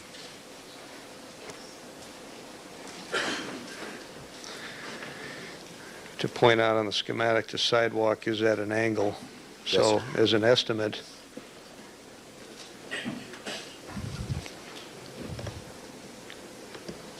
from the rear gate to the front sidewalk as an estimate, I would say 120 feet.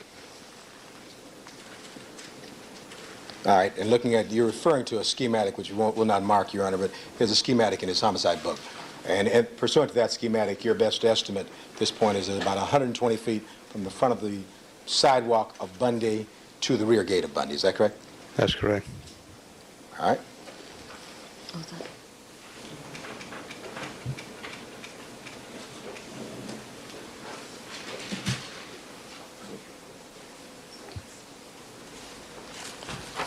I believe you'd indicated the other day that the intercom inside the house worked, so that someone standing outside that gate could speak to someone inside that house. Is that correct? Yes. But you had tried to see whether or not the front gate would be possible to open the front gate from inside the house. Is that a fair statement? You tried to do that? Yes. And did you have the help of anyone else when you tried to do that? Yes. And the conclusion you came to that it was inoperable at the time you tested it? I was able to get a sound, a clicking sound out of it, but we couldn't get the release to work properly. All right. Now, you'd never done this before that time. Is that correct? That's correct. And what date did you do this test to try to determine whether it was operable? Initially on the 13th, and it was done subsequent to that. All right. And did you have anyone ever from the Brown family to assist you in that at all in the course of your trying this to see whether or not it worked? I believe the Brown family was there when we did this. You believe they were? I believe they were not there. Okay, you believe they were not? Yes. All right. And so, at the times at least that you tried it, the intercom worked, but you could not get the front gate open from inside the residence. Is that what you're saying? Yes.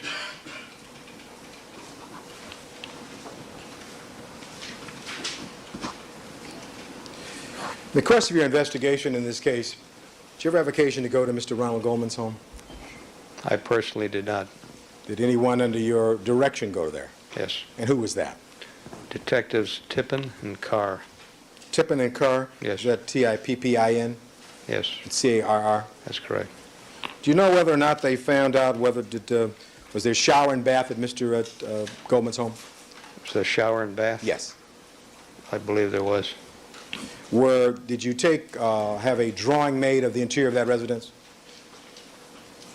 I believe there were photographs taken. I don't believe there was a schematic. When do you recall when Tippin and Carr went to the residence of Mr. Goldman? No, I don't recall a specific date. In the course of your investigation, did you ascertain whether or not he had a roommate on the date of June 12, 1994? I don't believe he did. Now, did he drive a vehicle to the Bundy location, if you know that night? Yes, he did. And what kind of vehicle was that? I believe it was a Toyota. And do you know whether or not that vehicle belonged to him? It did not. Belonged to some other person? Yes.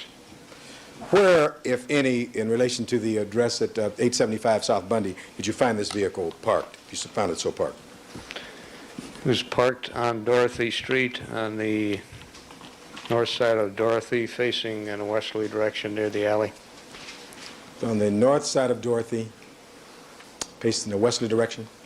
Toward the alley? Westerly direction, and that would be west of Bundy. All right, in the alley that runs behind Bundy there, is that correct? Yes. At what point and on what day did you discover this vehicle belonging to Mr. Goldman, or that Mr. Goldman had driven there? It was discovered on the 13th. At what time? What time? Yes, what time of day, sir? I believe it was approximately 3 p.m.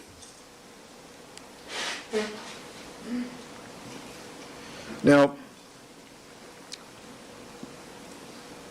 as I understand it, when you first saw this, the glove and the knit cap at Bundy, they were under some foliage or plants, or plant, is that correct?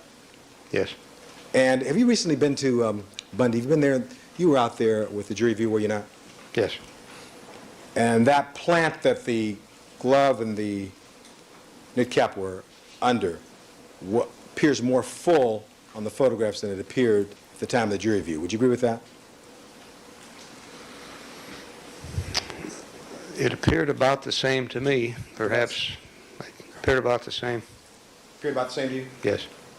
All right. Let me see if I can get one of the exhibits here.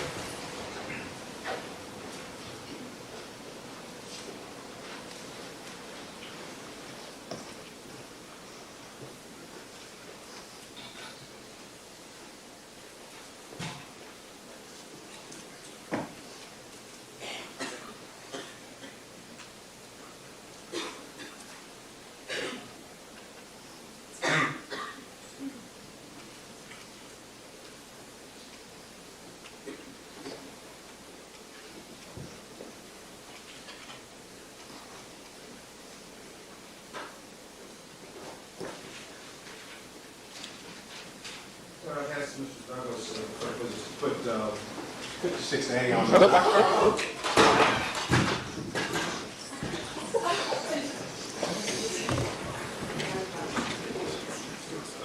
And he did an excellent job.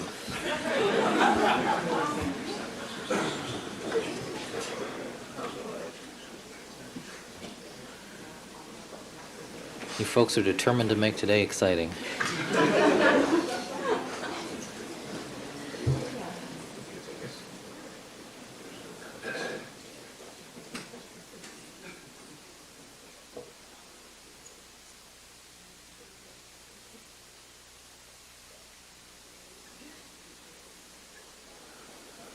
All right, thank you, counsel. Is it possible that the executive can step down?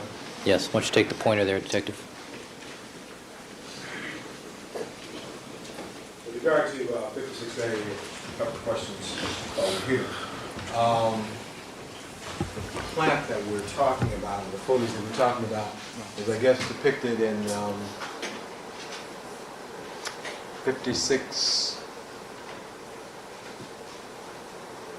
Is that the same one there in 56C? 56C? Yeah. No, I believe it's below that. All right, well, let's look. This one here. Okay, let's look then at 56I. Depicted in 56I, is that correct? Right here.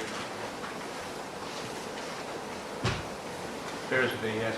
All right, and in that connection, there, what is depicted in 56I appears to be some dark object and what appears to be perhaps a glove.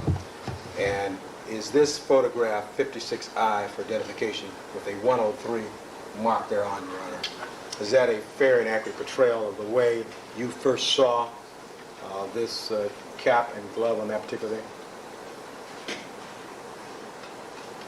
It's in the general area, but I don't believe it's in the exact location I observed.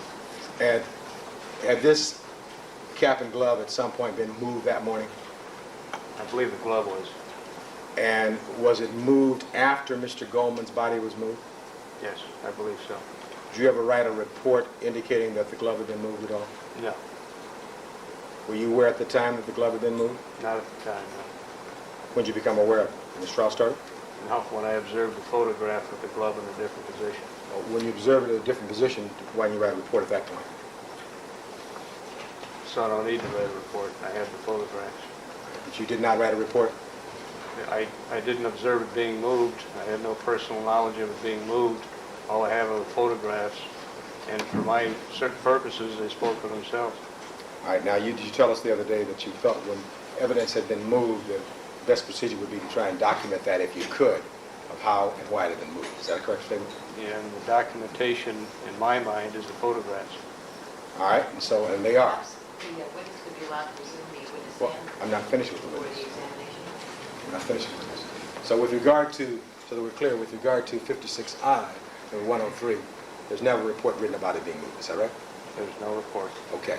With regard to the envelope that's depicted in 56J, in the course of your looking at photographs, did you ascertain that it also had been moved at some point? Yes. And then, would I be correct in assuming there's no report with regard to that either? Is that correct? Same situation. All right. Now,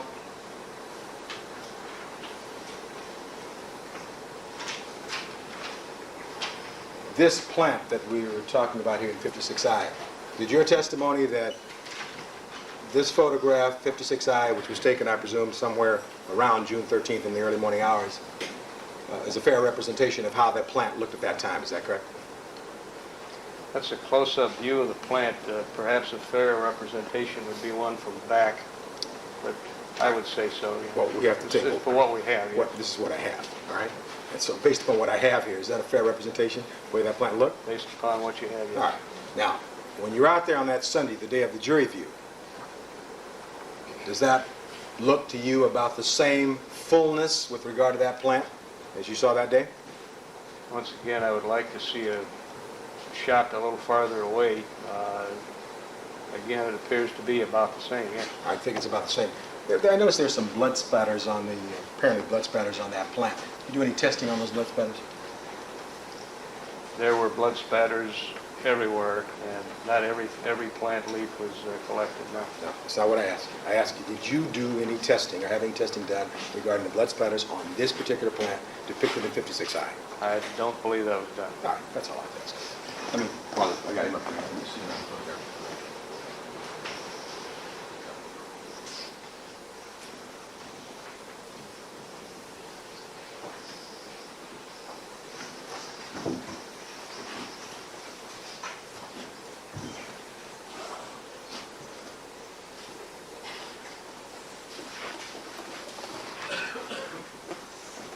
For the record, we're now looking at 45A. I just want to call your attention briefly to 45A, people's 45A identification, and I want to ask you just a couple of questions regarding, let's start with 45D. You see 45D here? There appear to be a pair of white shoes, I guess on the landing above where the Simpson's body was, and a pair of black shoes. First of all, let's take the white shoes. Do you know whose shoes those were standing there? I could hazard a guess. Well, let's see. You were out there that day and you saw who was wearing white. Who do you think the shoes were? I believe they belong to the photographer, Mr. Rokar. Rokar? I believe so. All right. And now these black shoes are not very descriptive, but can you tell us whose shoes those are? I believe they're mine. All right, so you would recognize your own shoes. I believe I'm wearing them. Same shoes. Let's say I'd like to mark those in evidence. No, I'm kidding. So at any rate, these are your shoes and these are Rokar shoes. Is that correct? Yes. Best you can recall? Yes. Right, you're gonna have one more. And you are aware, are you not, that you cannot always see footprints with the naked eye? You're aware of that, are you? I'm sure they can always what? You are aware that you cannot always see footprints with the naked eye. You aware of that? It would depend on lighting and angle, but it's certainly possible that you might not see all of them, yes. All right.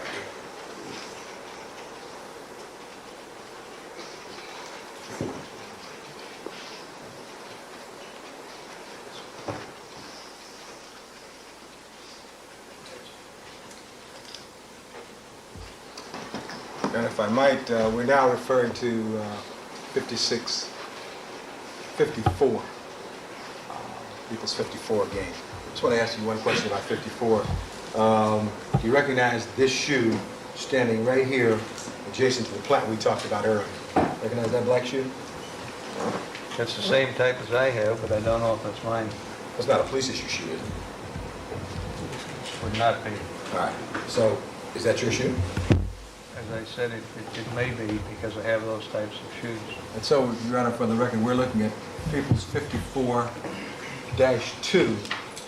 and that shoe is standing right in the grouting, right where there's some blood in the grouting, adjacent to the plant where we can see the cap and the glove. Is that a fair statement? Yes. That shoe appears to be a man's shoe, Appears to be. and you don't know whether it's your shoe or not. No. But it's similar to the same shoes you're wearing. That's right? correct. All right. Now,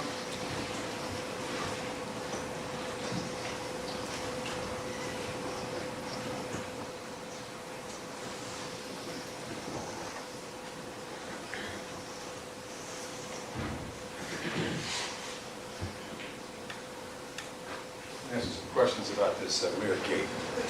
Monday. And we're referring now, Your Honor, to 53A. You have previously described for us something about these new cards and how these numbers are placed on various exhibits.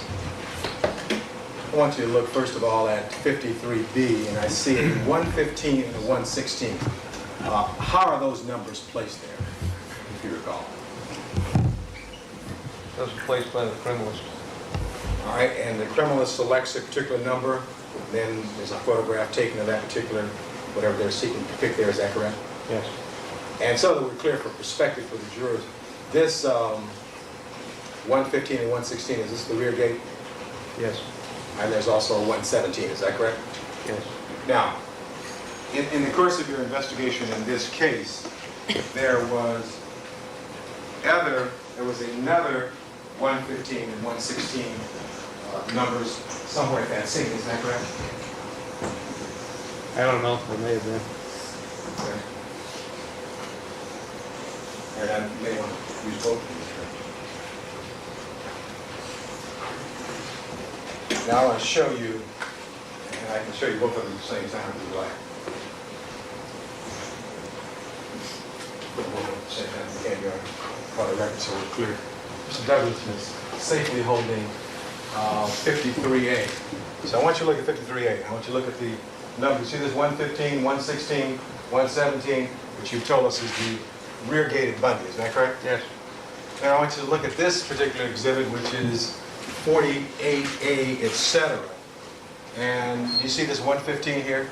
Yes, I do. Which is 48G, which purports to be a blood drop. Now, this 115 here, what is that 115 mean? That's a photo identification number apparently put down by the photographer in the journalist. So let's see, are you saying we have two 115s? I believe these were taken on different days. No, that's not what I asked you. Do we have two 115s? That's pretty obvious to me. All right, so this 115 here is a blood drop, is that correct? Right. And the 115 back here is allegedly a blood drop on the rear gate, is that correct? That appears to be that way. All right, and is there also, there's a 117. Now, is 117 allegedly a blood drop that was collected supposedly at the rear of the residence? Yes. And that was placed there by the photographer? I'm assuming that, yes. Well, you recognize that little card, don't you? That's the type of card a photographer would put down, yes. All right. Now, and over here, if we look at 117, there's a 117 here with regard to the fence. Is that correct? Yes, there is. Now, was that a separate photographer, or was it just a mistake made? How do we have the same numbers? 2 dates, 2 different times, 2 different photographers. Let's see if I understand this. You mean to tell me that if you take photographs on one day, let's say on June 13th, use 115, 116, 117, you come back on, let's say, July 3rd, use the same numbers? Is No. that acceptable procedure, sir? No, I don't mean to tell you that, but you may want to ask that of the man who did it. All right, but you're telling us about separate dates, so you're the investigator. I'm just asking you at this point. I don't have any yet.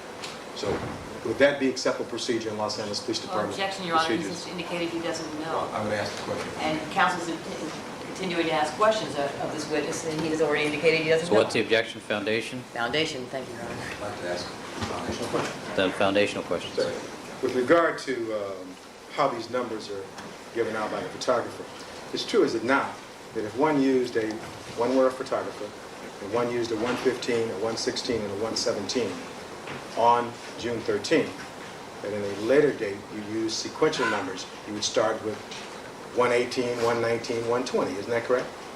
I can't say that. I don't know what his reasoning was. Well, you've been a homicide investigator for some 20 years, have you not? Your Honor, objection, it's argumentative. I want to ask him a question. Have you ever, in your Objection, Your career, Honor. Overruled, Counsel. I'm sorry, I couldn't hear the court's ruling. have you ever, in your career, ever seen a situation where the photographer uses the same numbers for different pictures at the same crime scene? Objection irrelevant, Overruled. beyond the scope of this witness's knowledge. Overruled. I have no idea. I don't recall. I may have in 20 years. I don't know. Well, do you know or not, sir? I don't know. You don't know. I don't recall seeing that. It's not to say that it hasn't happened before. But if it... Uh, Okay, correct. Again, the person to ask would be the photographer. He may have a reason for doing this. I don't know. All right. Well, now, as the investigating officer in this case, man in overall charge of Bundy, right? Did you ever ask him why he numbered the same numbers for different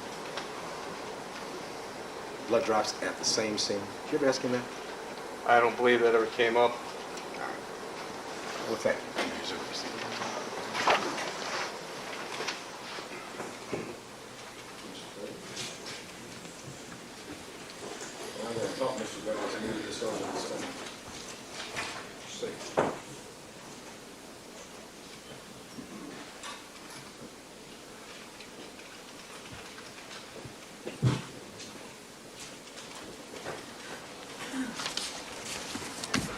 Now,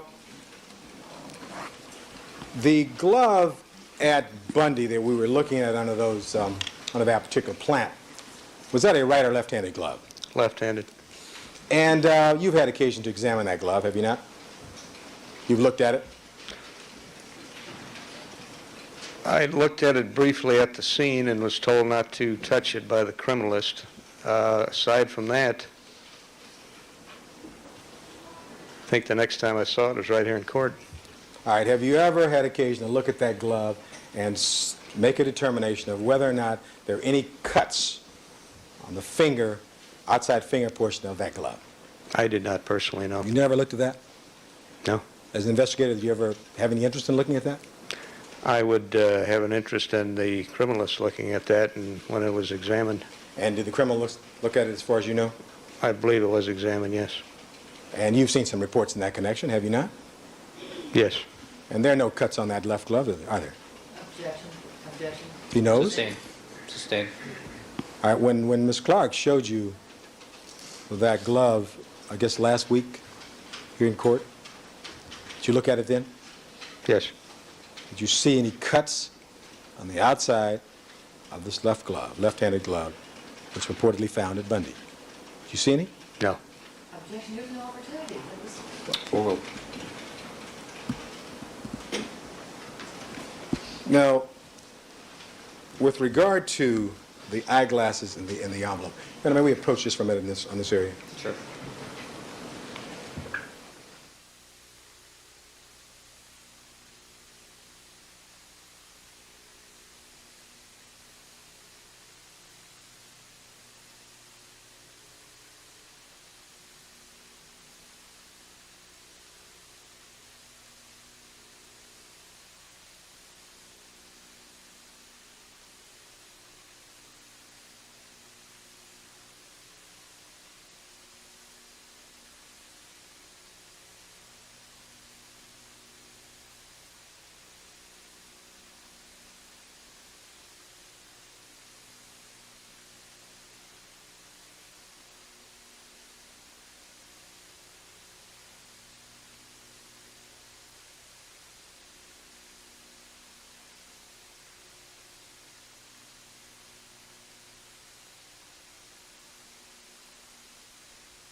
Counsel, Mr. Cochran.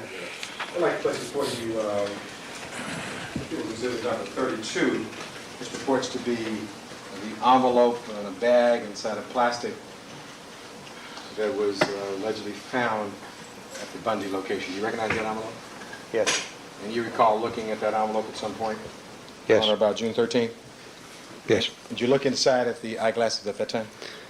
I peered inside an opening and observed some eyeglasses, yes. All right. And when you peered inside and looked at the eyeglasses at that time, you saw the eyeglasses intact, did you? I could make out that they were eyeglasses. I couldn't make out that they were necessarily intact. All right. Do you see the eyeglasses had lenses there or somewhere close by? I believe I did observe a lens. All right. Did you observe one lens, two lenses, or what? It was probably only one. It just appeared to me to be a pair of prescription glasses. Prescription glasses? And you saw prescription glasses with one lens or two lenses? No, I observed one of the lenses. The other one, because of the angle I was looking at, I don't believe I could observe it. All right. But I may be wrong. I just recall peering in and opening in the envelope and observing what appeared to be prescription glasses. All right. Why don't you take a look in that envelope now? First of all, look in the envelope and see whether or not you're able to see the lenses. Lens or lenses. No, I'm not able to. All right. Let's turn it over.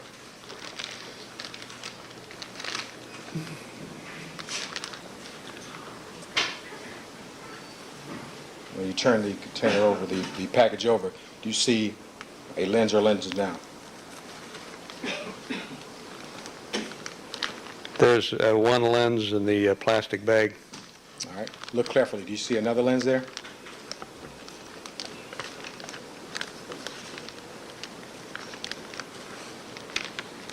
No. All right. Now, do you have a report when it was booked of how many lenses there were in these glasses when this was first booked?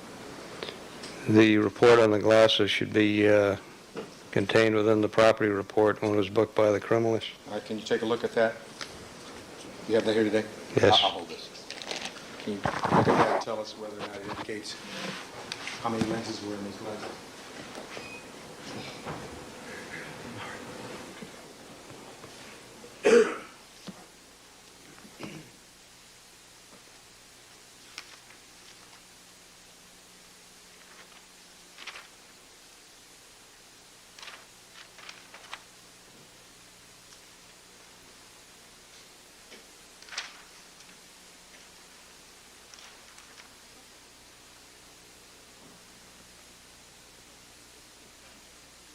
It does not indicate. Does that indicate? Now, if only one lens was in the glasses, wouldn't that be something that you would note in one of your reports? No, I would not. Or you wouldn't note that at all? Those glasses were kept sealed in that envelope for a reason. Well, was it you testified or somebody testified that they were torn open so someone could look inside? Did you so testify? Not torn open. I testified that there was an opening All right. And an where I could opening- observe the glasses inside. I didn't touch it, and it was maintained in that manner. And when it was opened so that you could look inside, how many lenses did you see? I did not open it to look inside. All right. But at any rate, the report you've just seen doesn't indicate how many lenses were there. Is that correct? That's correct. Now, sir, while you were at the scene there at Bundy, after you returned from Rockingham on the morning of June 13th, there came a time when press arrived at the scene. Isn't that correct? Yes.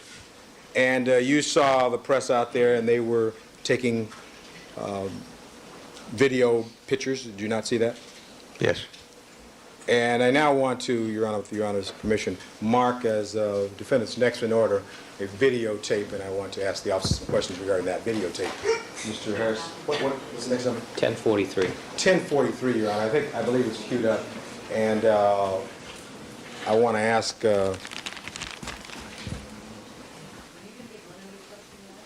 I'm sorry. Hold on just a second. All right, ladies and gentlemen, we're going to show you some videotape. You should keep in mind in viewing the videotape that there may be some distortion based upon the length of the lens that is involved in taking. You should take that in consideration in regarding the depth perception with the video. Thank you. All right, now, if the court's permission, I'll be asking some questions during this, and we'll stop it at certain points, Your Honor. All right. Now,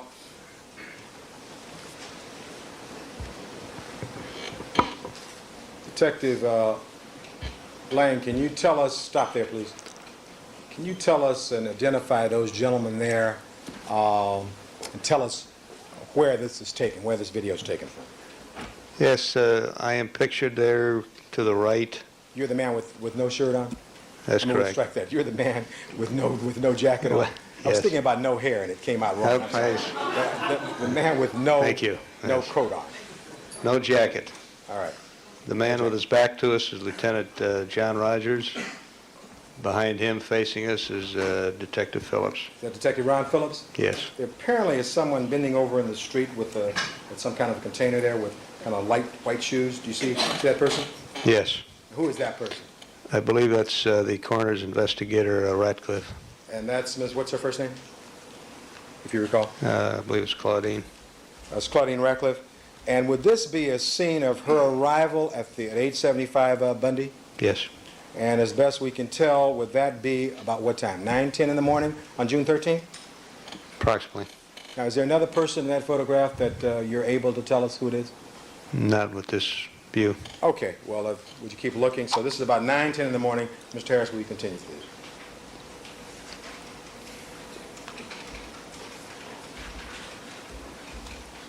Now, you stop it there.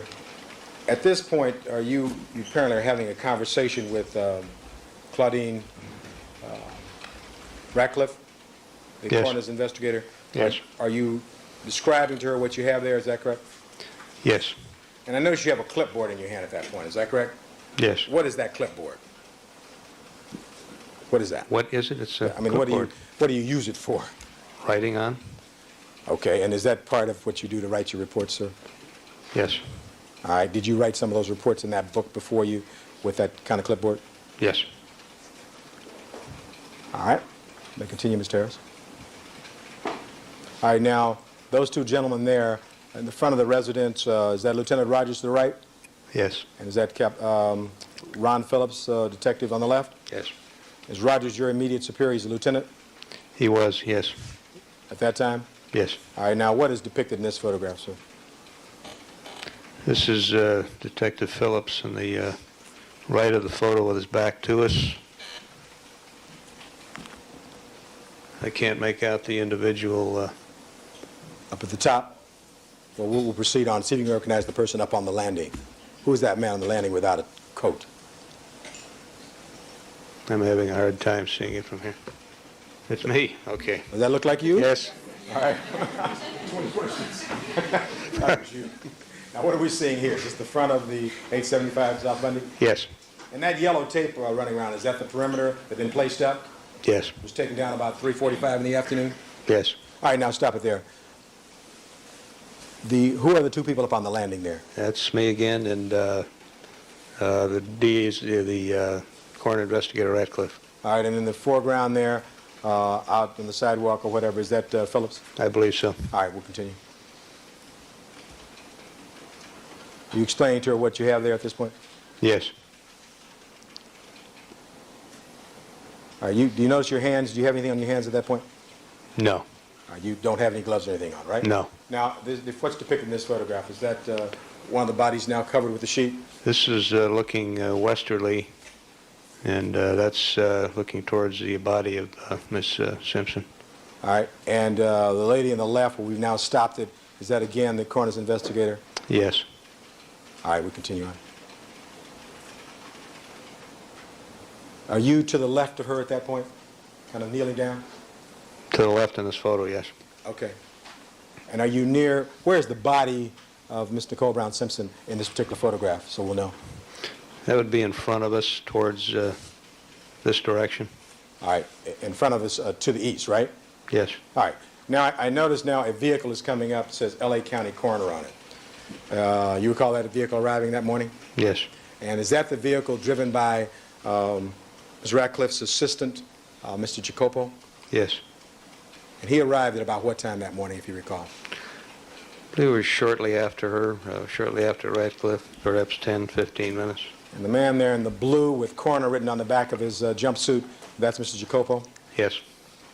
All right, and you saw him arrive sometime about 9:20, 9:25, is that correct? I believe so. All right.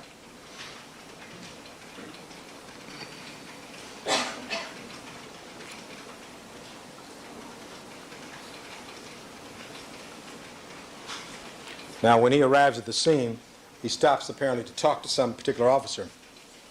And I see to the right, that's Lieutenant Rogers, is that correct? Yes. You know the officer he's talking to at that point? I believe it might be Officer Cummings. Is he logging in at that point, sir? Yes. All right, we may proceed. That's also Detective Phillips again? Yes.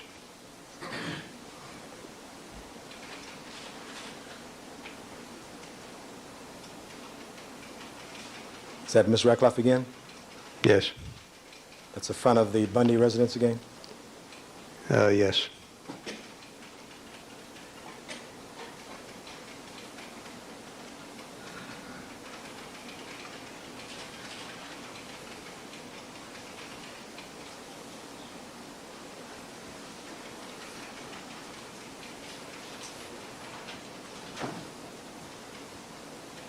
Is that a long view of the residence there at both, I guess, 873 and 875? Yes, looking northwest direction.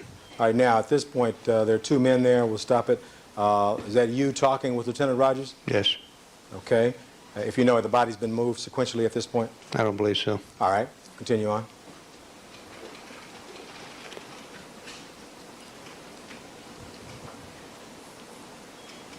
Again, that's a view taken from the street, somewhere across the street. Is that correct? Yes, appears to be. All right. Is that the sergeant you described for us earlier? Yes. LAPD Sergeant Palmer? Yes. In the background is the body of Mr. Nicole Brown Simpson? Yes.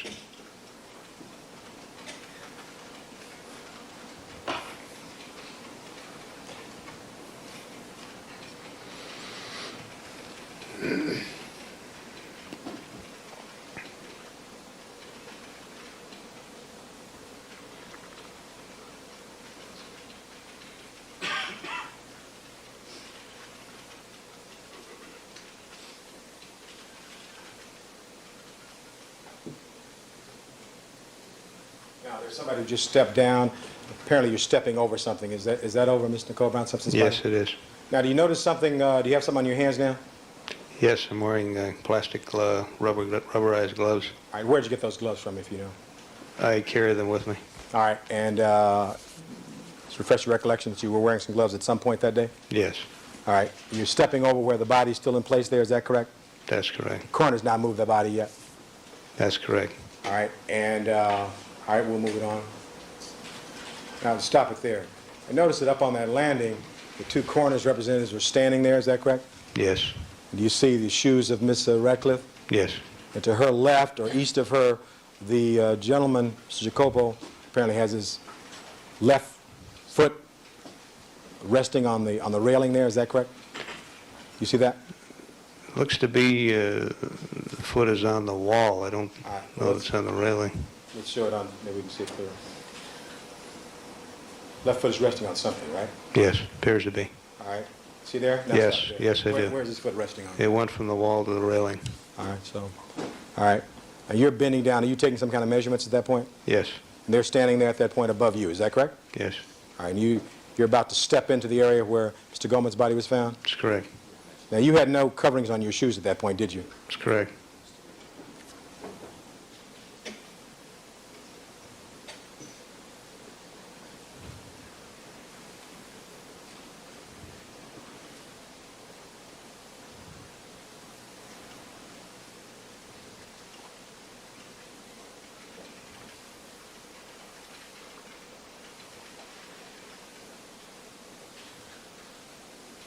All right, again, that's you in the foreground? Now, Yes. let's stop it there.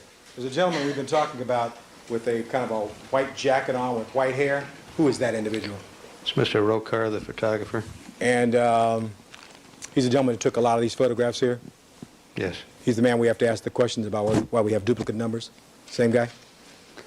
No, I believe there were 3 different photographers employed on those 2 different dates and the criminalist, so if I wanted an answer, I'd probably talk to all 4. All four? I'd have to talk to all 4? The criminalist and the 3 photographers. Okay. All right, but that's Rokar, right? That's Mr. Rokar in the Okay, center, fine. yes. Maybe continue on. Who's he talking to? Who's that to his left? I'll have to wait till he stands up again. I believe it looked like Phillips. All right. Now, it's apparently a long view from across the street. Do you see your back there? Yes. Rokar is somewhere near you? Okay, stop it there. We see inside the yellow tape there, that's Lieutenant Rogers, is that correct? I can't tell whether or not he's inside the tape. I can't see because of the band at the bottom. Okay, well, Rogers is somewhere in the foreground, is that correct? Yes. And who's that man with the kind of the sandy hair, if you know? That's Assistant Lab Director Steve Johnson, Steve Johnson, who's the employee? Lab director for whom? The LAPD Scientific Investigation Division. All right, when did he come to the scene? I believe it was probably shortly before for this video. Okay, have you seen his name on the log before? I believe it is on log, yes. Can you tell us, refresh your recollection as to what time he may have arrived? No, All right, you don't know? I don't recall. I didn't make a point of checking. I suppose I could look at the log. You do recall he was out there that day, is that right? Yes. All right, we'll continue on, sir. And stop it there, who's that gentleman there? Which gentleman? The one with you can't see, the one to the left of Mrs. Jacopo who's in the blue jumpsuit. Can you back it up for a minute, Mr. Harris?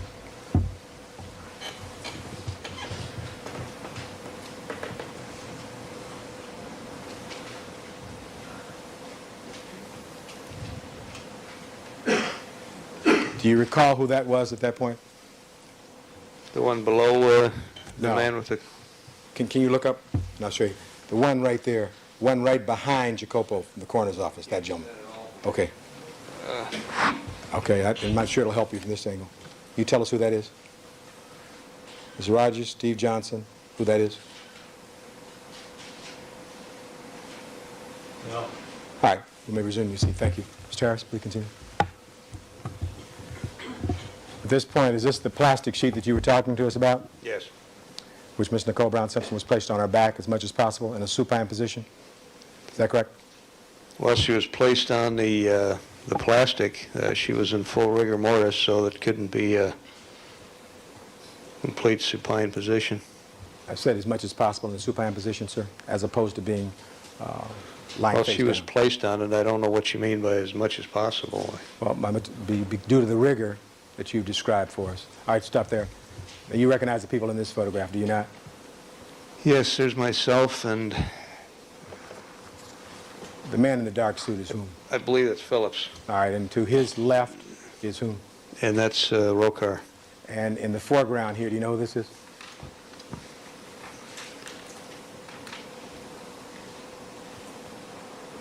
I really can't tell. Can't tell? No. And to the right there, bending over, you know who that is?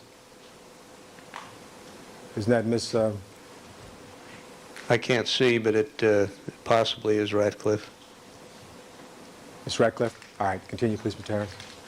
Now, can you see now who that gentleman is in the foreground? No. Okay, continue on, please. Still can't tell? No. All right, we'll continue. This is the removal of Miss Nicole Brown Simpson's body. Her body was moved first. Yes. All right.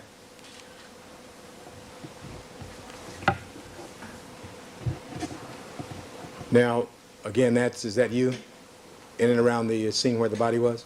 Yes. And at that point, we see the two coroner's assistants, is that correct? Yes. In the foreground there, is that criminalist trainee Mazzola, M-A-Z-Z-O-L-A? Appears to be, yes. All right, continue on, please. Now, who is that coming through there now? With no Smith. Who is that? Mr. Fung. And is he one of the criminalists? Yes. Stop it. Do you see he has nothing on his hands? Yes. And he's carrying, can you back that up a minute, Mr. Harris?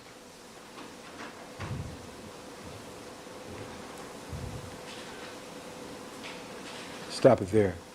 He's carrying a bag or something in his hand. Yes. You see that? So that we're clear who's here in this particular photograph, the female coroner's representative, and her name? Her name? Yes. Ratcliffe. Radcliffe, and we have Fung, is that correct? Yes.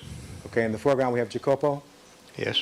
Okay, and further out, because of the perspective, is Mazzola, is that right? Yes. Appears to be. Okay, to her right is Rokar, the photographer. Yes. All right, and then because of perspective, can you tell who that is with that dark suit there, behind Rokar? At the lower right-hand corner? Yeah, yeah, right-hand corner there, the dark blue suit. Left behind. I believe it might be Officer Carson Pierce.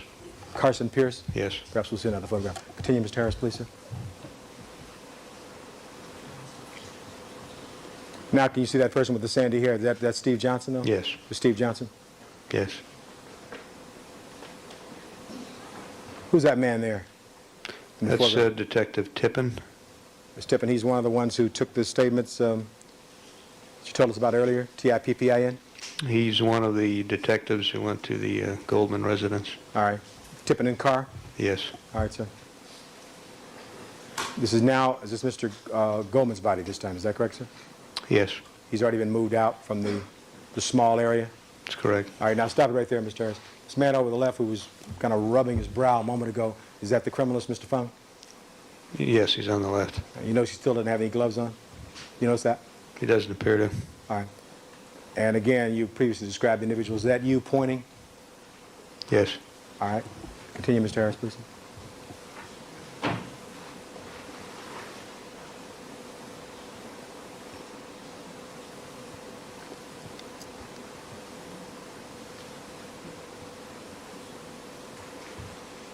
Did you ever use more than one pair of gloves that day, if you recall? I may have. I had gloves on for a while, had them off for a while, had them on. I may have. If I'd taken those off, I couldn't have put them back on, so I'd have put a different pair on. You have that written down anywhere? Is that in your notes? I took my gloves off? Yes, that you changed gloves at the scene. No.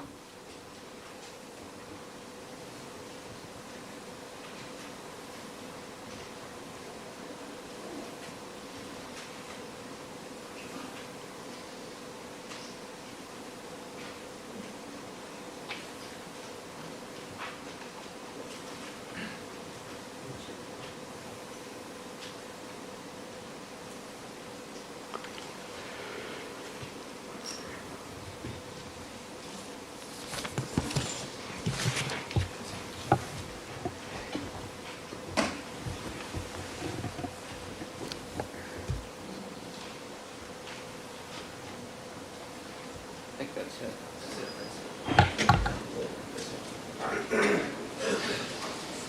It's 4:30, Your Honor. Indeed it is. All right, ladies and gentlemen, we're going to take our recess for the afternoon. Please remember my admonition to you. Don't discuss the case amongst yourselves. Don't form any opinions about the case. Don't discuss it amongst yourselves or perform any deliberations until the matter has been submitted to you. Do not allow anybody to communicate with you regarding the case. And we will be in session on matters regarding the case, but we will not require your presence on Friday. So we'll see you back here on Monday, 9 o'clock. All right? Thank you, ladies and gentlemen. Have a nice weekend.